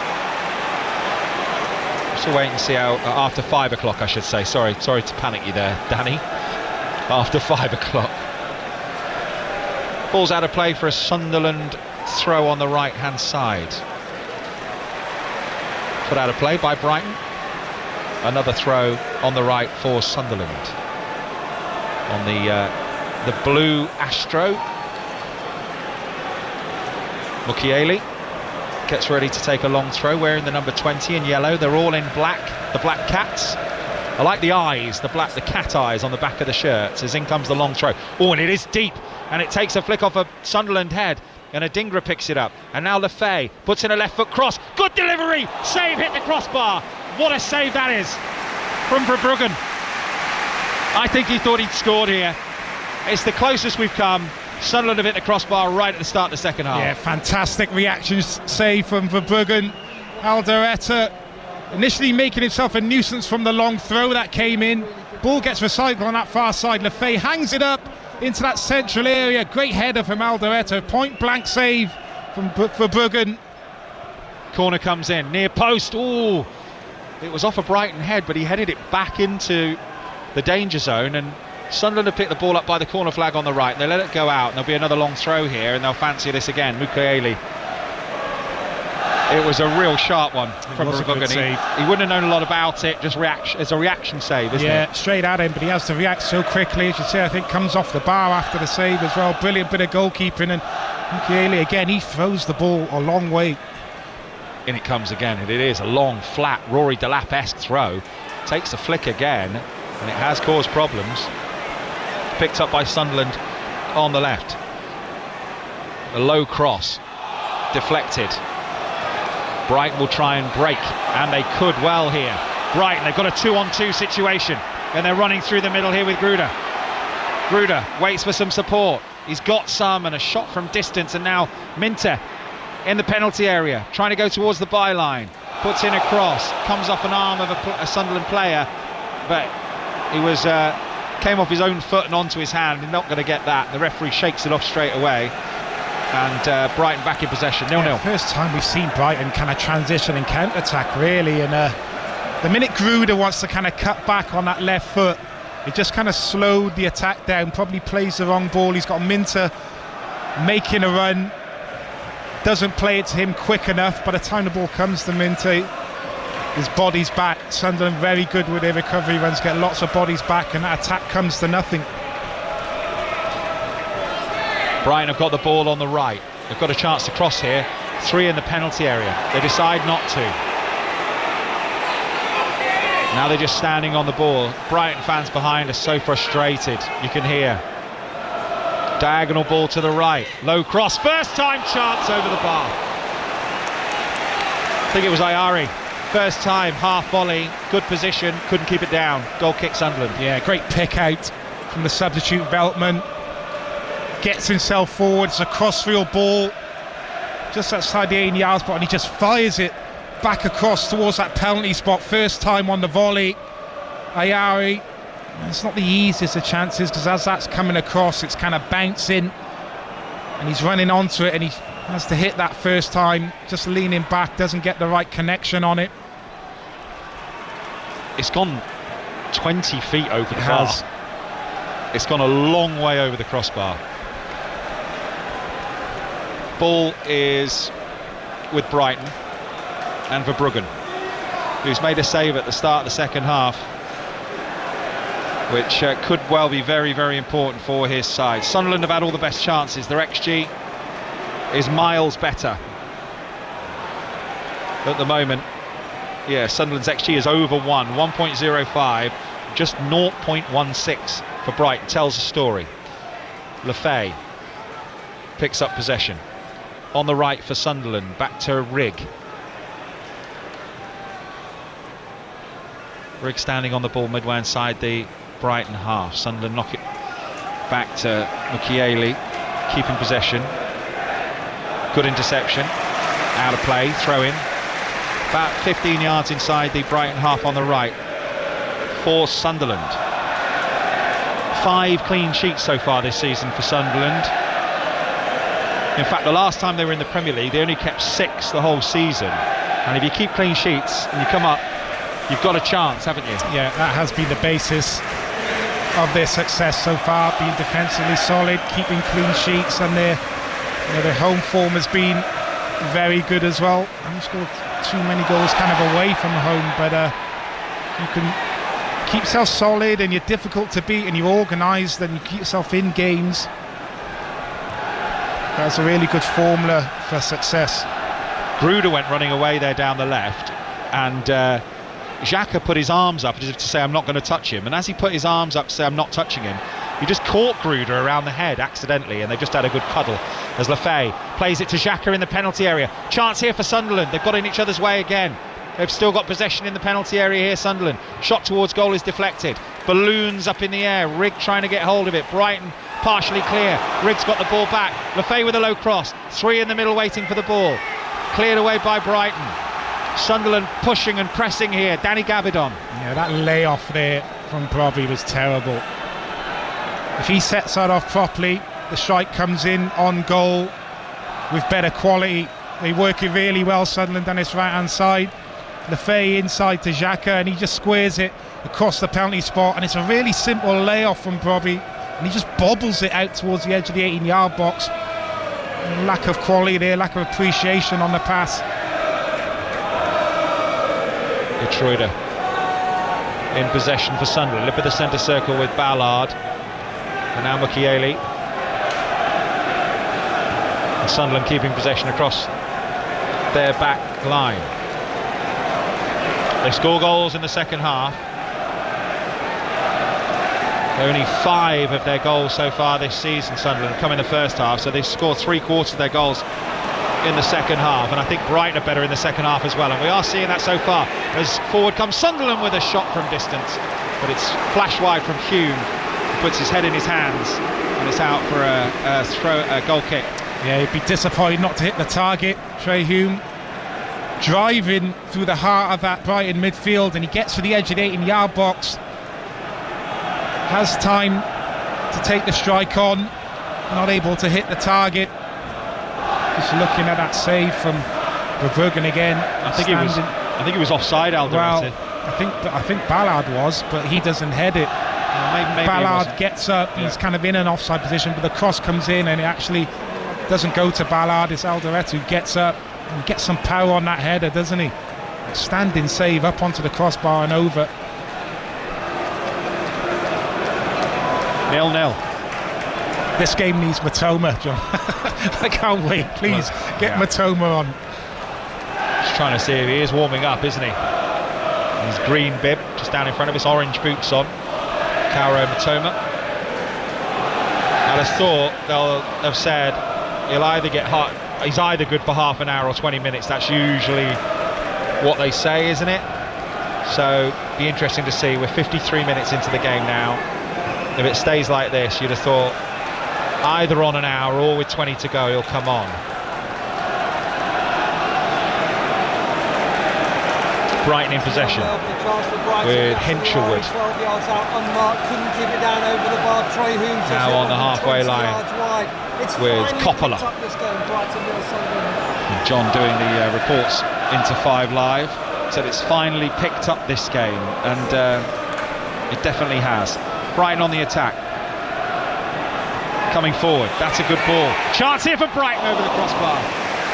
Decent strike. Ayari again it's over the bar, and he's shaking his head and he's muttering to himself.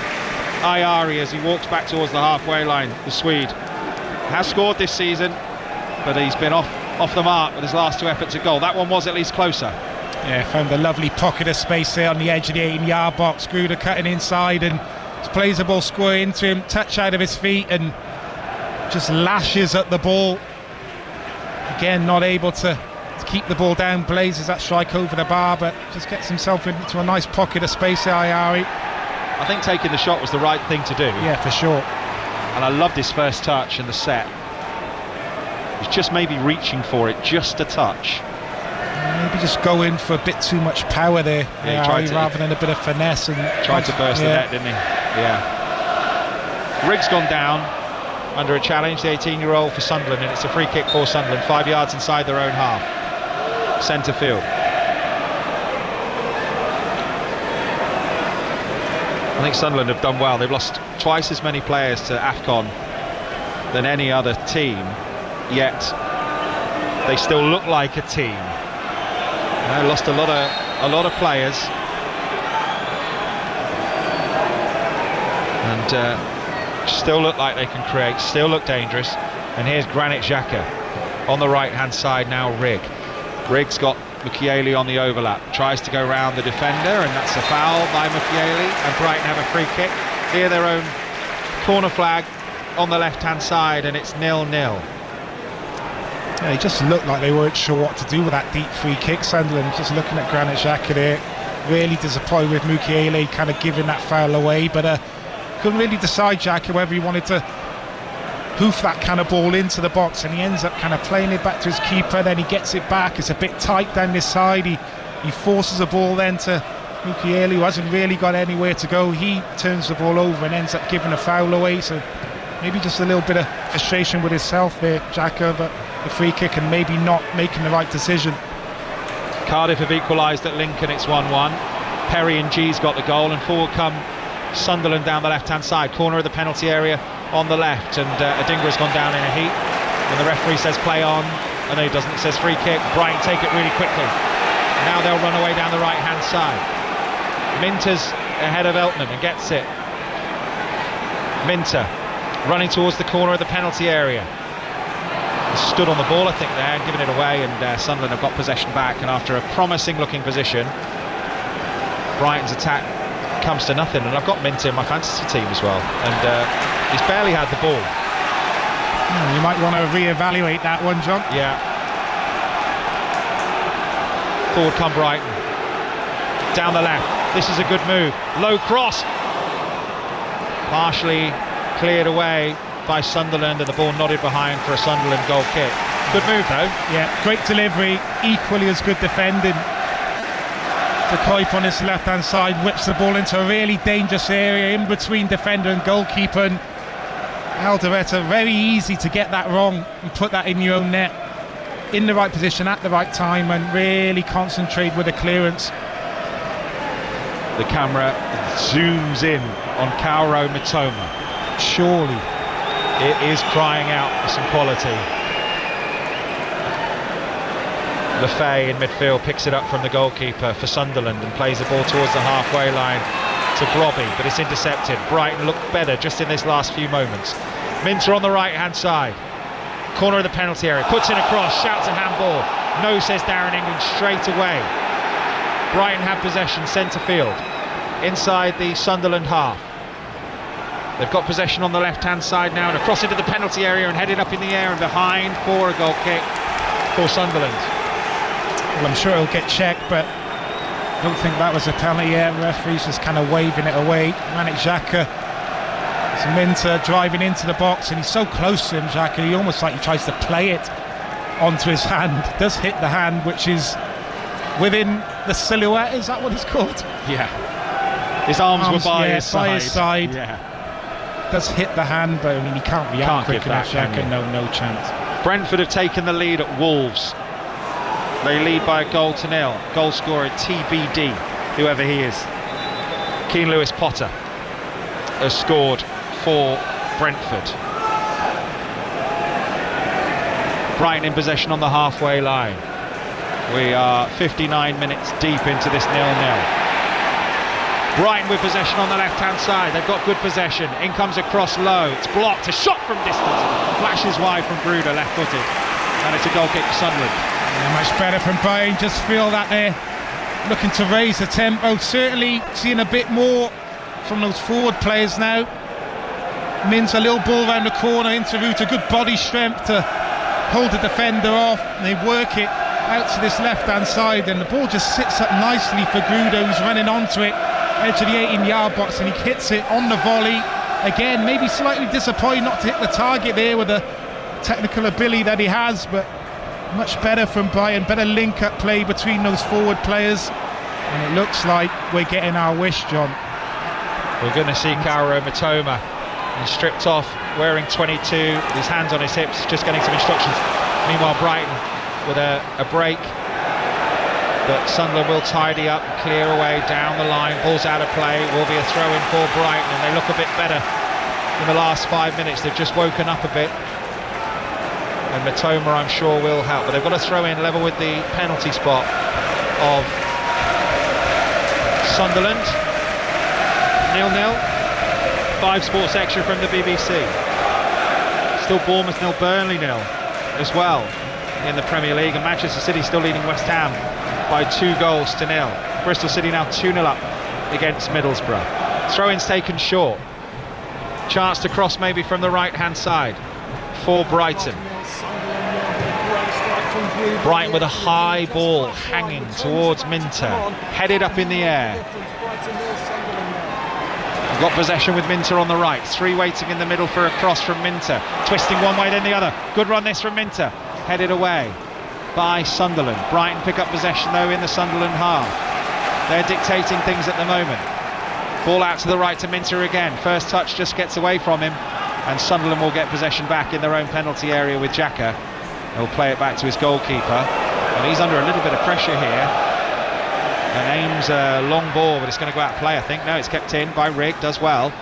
Ooh, that was a bit rash from Rigg. He's got away with it. Brighton have the ball though, 10 yards inside the Sunderland half. Centre field with Ayari. He's had those 2 efforts over the crossbar in the second half. Now here's Ruter. It's barely been on the ball. Step over. Nice this from Ruter to the byline. Good looking cross as well. Sunderland win the header, but it's not clear of danger. Minter, nice little Cruyff turn on the byline. gets it back. 4 in the middle waiting for a cross. Dinked in. Good header from Ballard, defensive header from Sunderland. And they might well break. Danny Gabidon. Yeah, good pressure from Brighton. Much higher tempo, playing with more intensity, controlling possession better. Minter in the last 5 minutes has probably touched the ball more times than the rest of the game. They're getting him more involved. Outstanding defensive header at the end of all that from Ballard. He defends that kind of 6-yard box, 18-yard box so well when crosses come in. Always seems to be in the right place at the right time. Good delivery, floated into that 6-yard box, and a really good defensive header from Ballard. De Kuyper goes off, and it's a change for Sunderland. So Chris Rigg's gone off.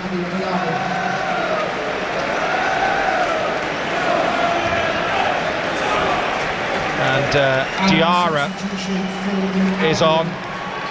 And Kelly Oglery's gone off. De Kuyper's gone off. And Max is replaced by number 22, Harry Timber. I just thought I'd let the PA announcer do the work there, because you just heard the fans feel like we do that the game needs a little bit of something. So it'd be interesting to see Sunderland's leading scorer, record signing I should say, Diarra, who is going to go to the Africa Cup of Nations with Senegal, but I guess he just wants these minutes under his belt, just see whether he can do it, see whether his body holds up. He's been out 12 matches with a groin injury, signed for £30 million from Strasbourg. So it'll be interesting to see. It must have been a particularly bad groin. It's 12 matches, long time. Sunderland in possession, left hand side, bringing the ball forward. 4 men in the penalty area. Flicked header by Lefay, and it's wide. But a good little move that. And they had 4-on-4 in the penalty area. Yeah, and a run you don't often see 4 players make, that near post run. Still gets you goals, and that's where he goes. Lefay darts into that near post area. The cross is right on the money, and he's just got to try and, he's looking to glance that header into the far corner. Doesn't quite get the direction, but he's unmarked there on that front post. Probably should have done a bit better with that. I didn't want to talk about it yet, but I didn't want to jinx anything. But Brighton winless in their last 9 Premier League games in December. They haven't won in December since 2023. Do you read anything into that time of season, or is it just how the fixtures have fallen? I'm not too sure, John. I'm not too sure, but what were you, 65 minutes, and I know they get a lot of goals, Brighton, after the 70th minute, I think it is. So I'd rather buy into that stat, to be honest with you, the way this is going. Let's go with that, shall we? Both of them scored the majority of their goals in the second half, so we are forever living in hope that we'll get a goal. 0-0 at the moment.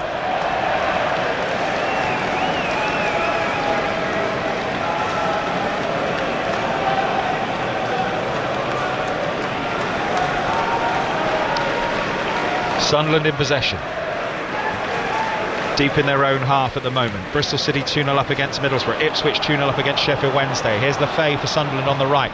Low cross in, running onto it with an effort at goal. Saved by Verbruggen. It's a good effort. It was Mundell running onto it. And he got onto the ball quickly. Low shot. Verbruggen read it really well, didn't he? Yeah, didn't quite get enough power on the side footed strike. Mundell, really well worked though. It's just a straight ball in the channel. Lefay gets free, intelligent cut back to the edge of the 18-yard box. Xhaka, Mundell on the left again, puts in a right foot shot, blocked, cleared away by Brighton. Foul. Oh no, get up. Darren England says to Minter. Hume in possession for Sunderland, running towards the edge of the penalty area, but they've got a touch on it there, Brighton, and it's gone all the way through to Verbruggen. 24 minutes plus added time remaining. 0-0. Hull leading West Brom by a goal to 0. Derby have equalised at home to Portsmouth. It's 1-1.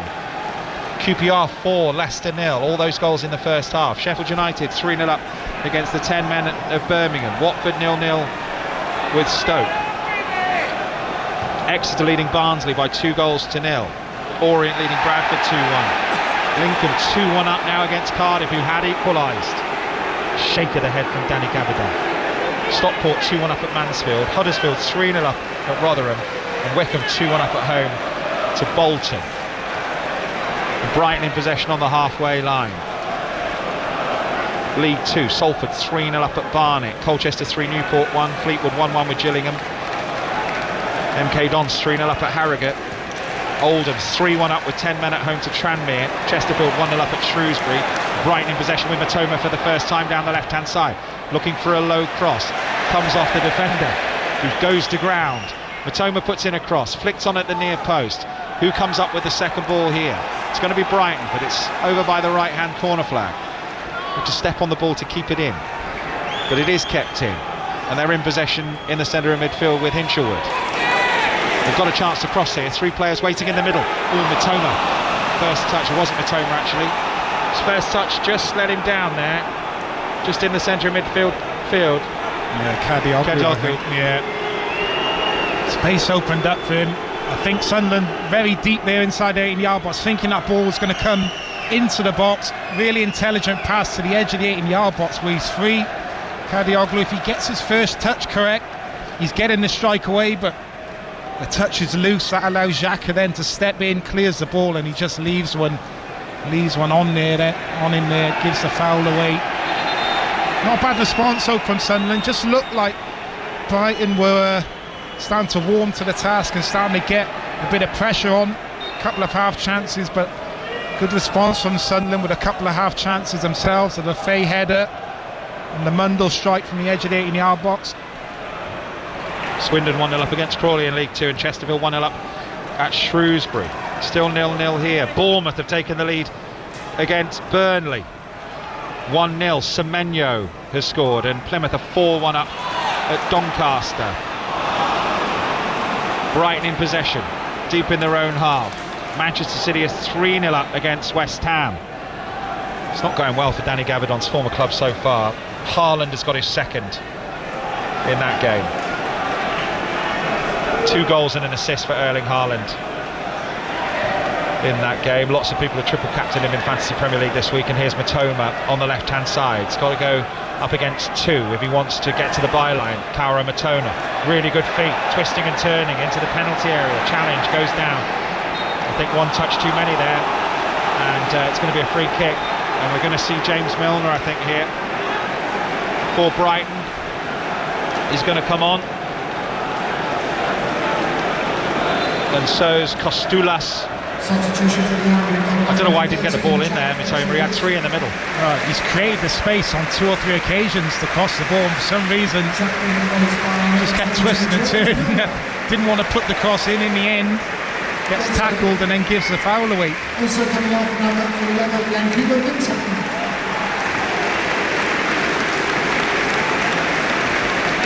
Minter coming off, and he's not happy about it either.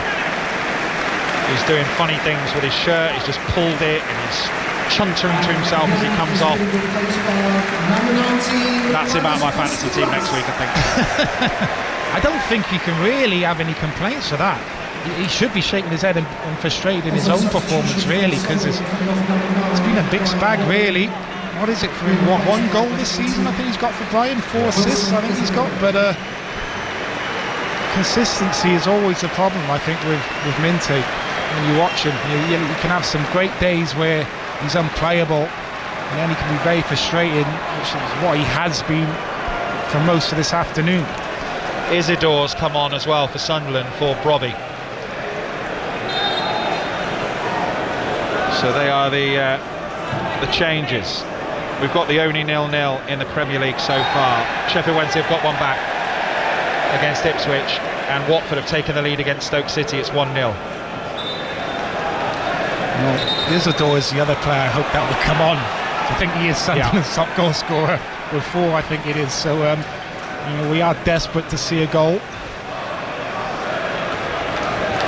We certainly are. It's a long way to come for both of us for a 0-0. Here's Mitoma on the left-hand side, who's added some quality so far, but just hasn't provided a final ball or shot as yet. Brighton in possession, though, looking better. MK Dons now 4-0 up at Harrogate. Brighton have got it on the right. Chance to cross again. They've waited for the perfect cross, haven't they? The perfect moment. They've had so many positions where they could have put an early ball in, and they haven't done it. They're still in possession though with James Milner, who's in possession, lip of the centre circle inside his own half. 0-0. Brighton in possession just inside the Sunderland half. Break a couple of challenges there, and it's going to be a free kick to Brighton on the right hand side, with a chance maybe to aim a ball into the penalty area. 17 minutes of normal time remaining. Yeah, you just look at Brighton sometimes and you're not quite sure what they are in the final third or what they're trying to do. Yeah. You used to know, a reluctance to maybe cross the ball. You're just wondering. It's a little bit off the cuff. Well, they are in a crossing position again, and that's a terrible overhit pass. It's really bad. It was a really good run as well. Forward. Kadioglu who made the run forward. Well, there's a similar kind of performance to the West Ham game, their last home game against West Ham, where didn't really get anything going, and then they started throwing bodies into the box, Brighton, and started putting the ball into the box, and that's kind of where the equalising goal kind of came from. So I think just sometimes just cross the ball into the box like this, and yeah, they have done. Just ask questions. Wouldn't fall for Ruter though. And it's all the way back with Verbruggen. Sunderland haven't asked any questions of Brighton in quite a while here. This is the longest sustained spell of possession that Brighton have had in the match.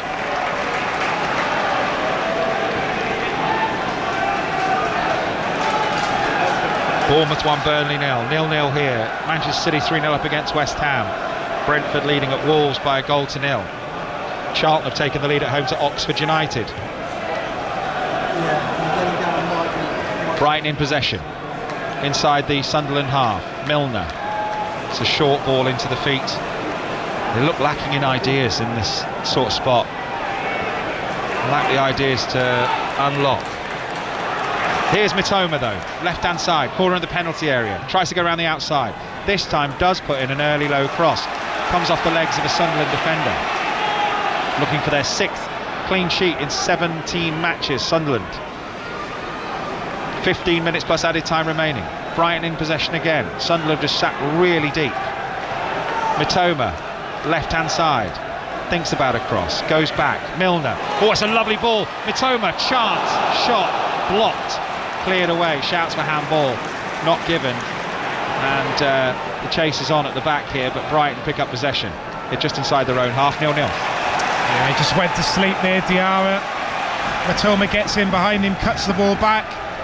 Kadioglu with a strike, but it's Granit Xhaka who's right there in front of him. Important block, and Sunderland just super organised, sat in that 4-4-2 shape, nice and compact, making it really, really difficult. Lots of bodies behind the ball. Left foot cross for Bournemouth, chested down. Maybe a chance here for Gruder, who's back to goal. Finds Coppola. Gruder again. He's got 4, 5, 6 in the middle here, waiting for a cross, and Milner with loads of space for the shot, right-footed, urged to shoot, comes off the legs of Lefay, but Brighton have it. Sunderland sitting so deep, it's like they've accepted the 0-0 almost, Danny, here. Yeah, it's just a good spell from Brighton, who are trying to apply a bit of pressure, but Sunderland quite happy. Got the ball at the byline, chance to cross in low, big chance over the bar. Over the bar, chance fell to Ayari. That's 3 efforts at goal, and 3 have gone sailing over the crossbar from Ayari. Well, he's had the best chances for Brighton, Ayari, and it's really well worked. They're patient, Brighton. It's just that ball back in behind and inside the 8-yard box. That gets them in behind Brighton. It's a really good cut back as well. And it's Ayari again. He's just going at the shot with too much power. And he blazes it again over the bar. He just needs the pace is kind of there on the cross. He's just got to take a little bit off that and just concentrate on hitting the target. Now, I only played Plymouth and West Devon Sunday League Division 2, but I was a striker, Danny. And when you put the first two over the crossbar by putting too much on it, on that third one, it's a really good chance that is first time. You just make sure you get your knee over it, don't you? You put it on target. I mean, I wouldn't have probably, but he should have. He's a professional footballer. He's just going at it with too much power, and then he loses the direction on the strike. Has scored this season as well, Ayari. Oh dear. Brighton have just run the ball out of play on the far side. 13 minutes to go, plus added time. And it's 0-0. Brighton look like the only side at the moment that can win it, unless Sunderland get one on the break, though. They're the ones in the ascendancy, no doubt about that.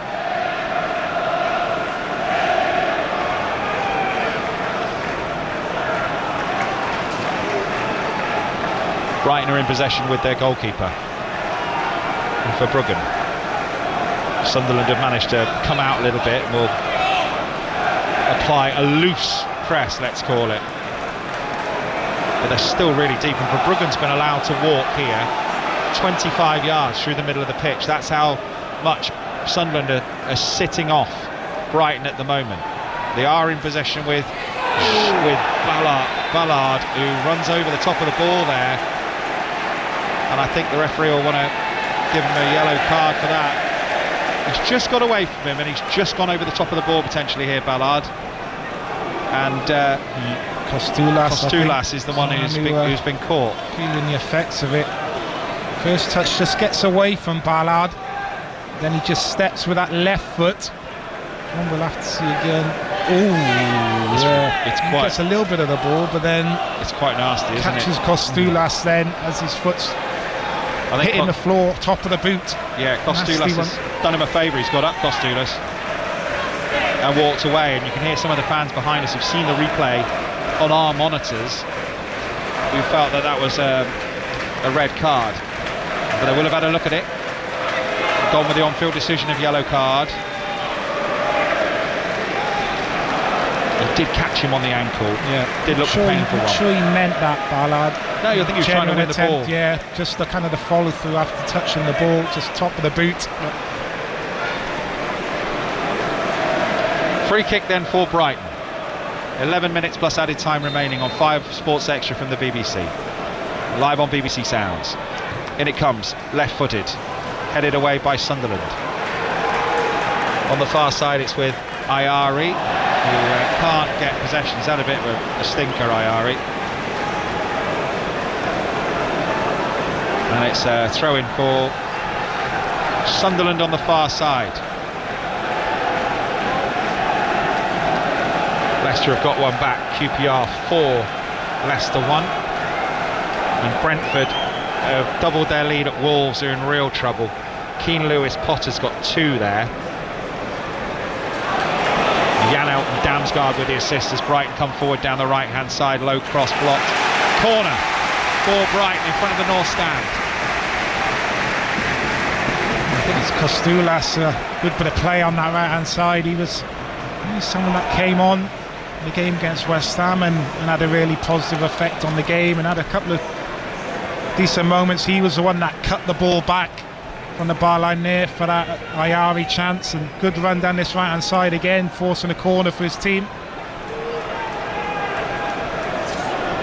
Corner for Brighton from the right. It's going to be a left-footed in-swinger. In it comes. Good looking ball. Ballard wins the header. Brighton win the second header. Picked up on the floor somewhere in the box by Brighton. Keeper comes out, smothers it, does well. Roofs shout the crowd, who roundhouse kicks it just straight to Verbruggen. There's a little bit of desperation about the Sunderland defending now. It's a long time to spend this without the ball. They've had no let up. That's a rash challenge. They've ridden it well here, Brighton. and they're in possession. They've got a shot, right-footed, and it's in straight. Bruce, who makes the save, didn't know a lot about it. It's kind of hit him in the midriff and then the right arm, and it's cleared away by Sunderland. Ayari again, finally hits the target now on this occasion. Good save. Moves in the Sunderland goal. Because I think it's moving, it's low, it's kind of moving a bit, swerving in the air, takes no chances, almost just hits him. Brighton in possession. On the right-hand side. Chance to cross. They do early this time, into the near post. Cleared away. Sunderland pick up possession. They played a ball out to the right-hand side, looking for Isidore. Not sure he's touched it yet, Isidore, since he came on. Verbruggen tidies up the Brighton goalkeeper, and now Sunderland just sit back into their shape with Granit Xhaka directing them. And now they'll be running forward through the middle. Kazioglu, and it's Ballard who comes across, puts the ball out another Brighton corner. Yeah, they're pressing. Sunderland have just lost control in terms of possession, can't get the ball. They're almost sat now in a back five. Diarra's almost playing like a right wing back. And Hume on the left hand side, almost like sat in a back five now, nice and compact and deep, and not able to get themselves up the field and have any type of possession. So Brighton just applying a bit of pressure. Corner for Brighton, left hand side. In it comes, deep to the far post, headed away, and there was a foul in there somewhere, and it's a free kick to Sunderland with 7 minutes plus added time remaining. Peterborough have taken the lead at Port Vale, and Fleetwood are 2-1 up at home to Gillingham, and West Brom are down to 10 against Hull. They're 1-0 down.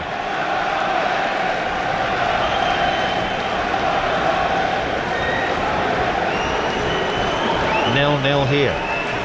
Brighton's XG's improved 1.04, 57% possession. Sunderland still 1.39, based pretty much purely on the amount of opportunities they had in the first half. Sunderland, as the ball's flicked on, and this is some rare possession in the Brighton half for Sunderland, but they have it taken off them, and the ball's played forward to halfway, and a foul on the halfway line by Ballard. He's got to be careful here on a yellow card. Milner, centre circle for Brighton.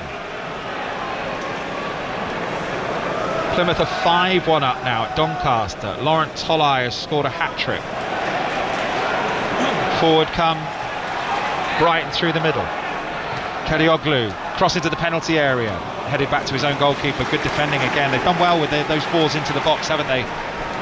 Yeah, Sunderland. Alderetta as well, outstanding in the air. Ballard, we know about his aerial prowess, but Alderetta as well. He's won a lot of defensive headers. Both of those centre backs are really aggressive and go and attack the ball, and have defended that 18-yard box really well. Strand Larsen's missed a penalty for Wolves. That's a foul. Lefay, and it's a free kick. No yellow card, that's why you can hear a bit of well, he is going to book him. I think he changed his mind there, the referee Darren England, based on the crowd reaction. Maybe a little bit in his ear as well, potentially. But Lefay's in the book. It was Ayari. Substitution for the Albion. He slid in from miles out, didn't he? And they're going to have is replaced by number 14, Tommy Watson. Tommy Watson, former Sunderland striker, is on, and this would be a story, wouldn't it? Why not? Someone's got to. If he could find a winner for Brighton. 4 minutes to go, 0-0. Milner puts a ball into the penalty area. Sunderland again repel it. Been very, very good with crosses so far. No Danny Welbeck, of course, for Sunderland to play against his former club. He's out. Van Hecke was ill. So there's so many changes, and they've got possession in the penalty area, and that's good defending again, and it's through to the goalkeeper for Sunderland, who got safe possession. That was really good. And Rutter is just checking that, is it Mukiele?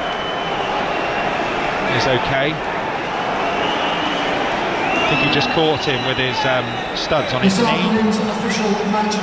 He does well, Mukiele, because his Aldereta gets caught on the wrong side. A good bit of skill from Ruter from the throw-in to get the other side of him. And he's on the byline there. Mukiele just recognising how his teammates got beaten, and he just comes from the blind side, full pace, and gets a foot in there. He's had a good game, Mukiele, defensively. The Bournemouth clean sheets are gone. Bournemouth 1, Burnley 1, and Armando Broja has scored an equaliser in the 90th minute of the game. 5 minutes of added time at the Vitality Stadium. We started late here in the second half, so we've still got 3 minutes of normal time remaining to try and find a goal, plus a bit of stoppage time.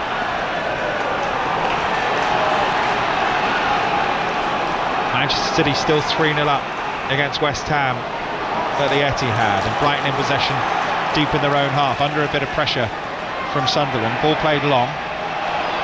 Sunderland deal with it. Cleared down the line and out for a Sunderland throw. Now this is, I can't remember another Sunderland throw in the Brighton half this half.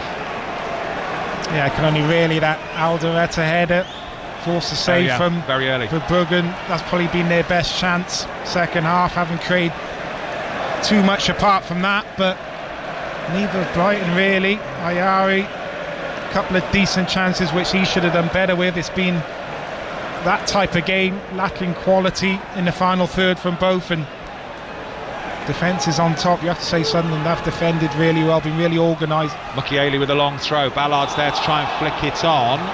Must have caught someone's arm. It's a free kick for Brighton in their own penalty area. Ipswich are 3-1 up against Sheffield Wednesday.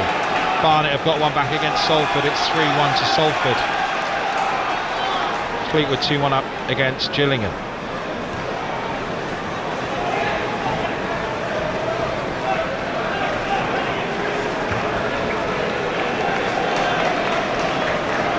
Brighton in possession, 15 yards inside the Sunderland half. Matoma, it's got company. Ball along the turf, doesn't find its target. Sunderland have possession. Oh, they might break here, Sunderland. Forward they come with Isidore over the halfway line. There are 4 forward in this attack. Down the left-hand side, it's a poor ball though, and Brighton will clear away. And Brighton give possession away, but Sunderland have got it back. It's a good break that, Danny. Certainly was, and Mundell just playing the ball behind the runner, Isidore.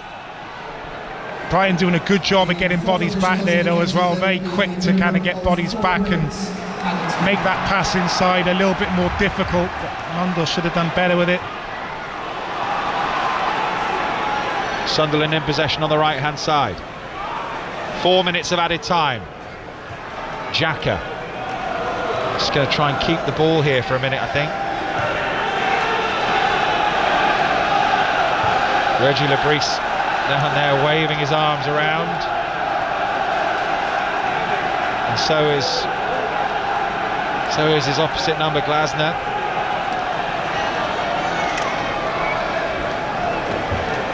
And the ball's in the Sunderland half. Is there going to be one more chance for one of these two to win this, in the main, pretty turgid football match? Sunderland possession on the halfway line. I think they'll take the 0-0. They've had the chances to win it. Lefay though thinks otherwise, runs forward. Mundell on the left hand side, running at the Brighton back line, wins a throw, and these have been dangerous the whole game. Oh no, it didn't come off.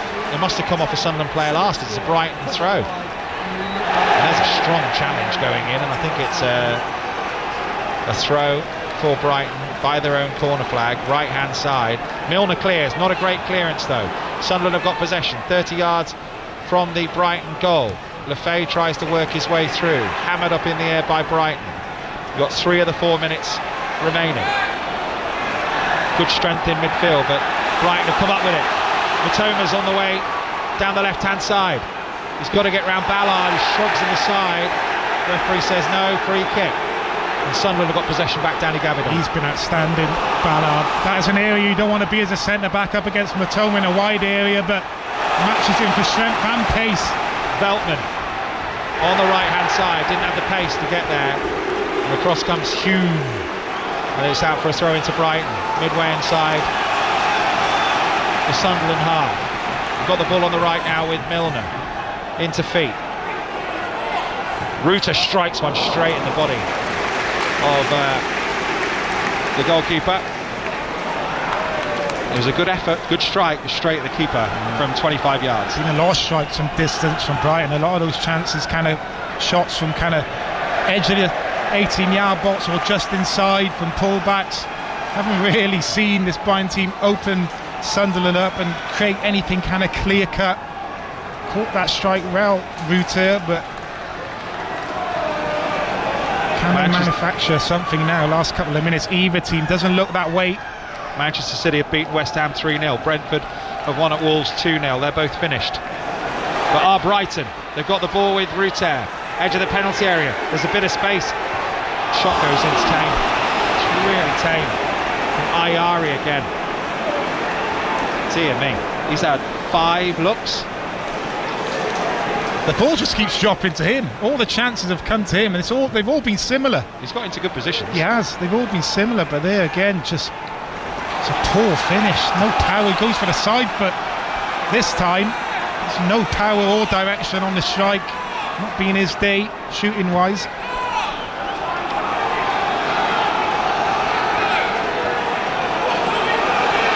93 minutes on the watch.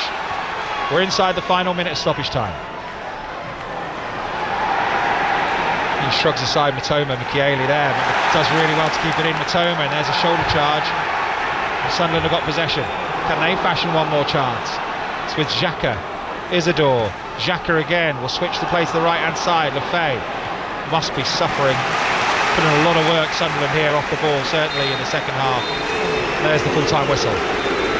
Brighton 0, Sunderland 0. It's a good point for Sunderland, with the first meeting between these two in the Premier League is instantly forgettable. Danny Gabidon. Oh, that was a difficult watch, I'm not going to lie. Second half, Brighton had a little spell where it looked like they were having a little bit of a charge up and starting to make things happen. But it's just a game that kind of lacked quality from both teams, particularly kind of in the final third. I think Sunderland will be the happier of the two teams, obviously coming away from home, picking up a point. They'll be really pleased with how kind of organised they were. The chances they had some chances as well, maybe to nick it. I think for both teams really, if you can't win the game, you don't lose it. So both teams will take the point in the end, but yeah, really disappointed with Brighton and their performance. What's that now? 4 games, I think, without a win, and just didn't do enough for me. Particularly in that first half, really slow to kind of get going. There was no kind of tempo to their play. Yes, I know both teams, changes to both teams today, which maybe affected the attacking side of the game. I don't know, but yeah, just didn't do enough for me. A little spell, like I said, second half, where they looked like they were warming to the game and tried to inject a bit of tempo, and both managers making changes, trying to help the improvement of either side, but just wasn't to be really. A game that just, as I said, lacked quality from both, and it's one of them that you forget very quickly and move on from, and you just take the point and kind of move on from it. But just looking at the Sunderland players now, they're all over to the supporting fans here. Probably the longest away trip for the Sunderland fans that they'll have this season, one end of the country to the other. They've given their fans something to go back home pleased about. A point on the road, not a bad result, I think, in the grand scheme of things. With come end of the season, I think they'll be happy with it. But yeah, a little bit more disappointed with the performance from Brighton. Was expecting a little bit more from them, but didn't really offer enough. And a draw, you'd have to say, is a fair result. So one we won't be remembering. As soon as I get in the car, I'm going to be forgetting about this one, I think. And yeah, just one of those days in front of goal for both teams, John. I've forgotten already. Danny, nice to have your company. Have a good Christmas. We'll cross over to 5 Live Sport for all the rest of the roundup with Mark Chapman, and we've got live Prem Rugby still to come here on 5 Sports Extra. Have a lovely Christmas if I don't see you. Finish. It was very 0-0 between Brighton and Sunderland.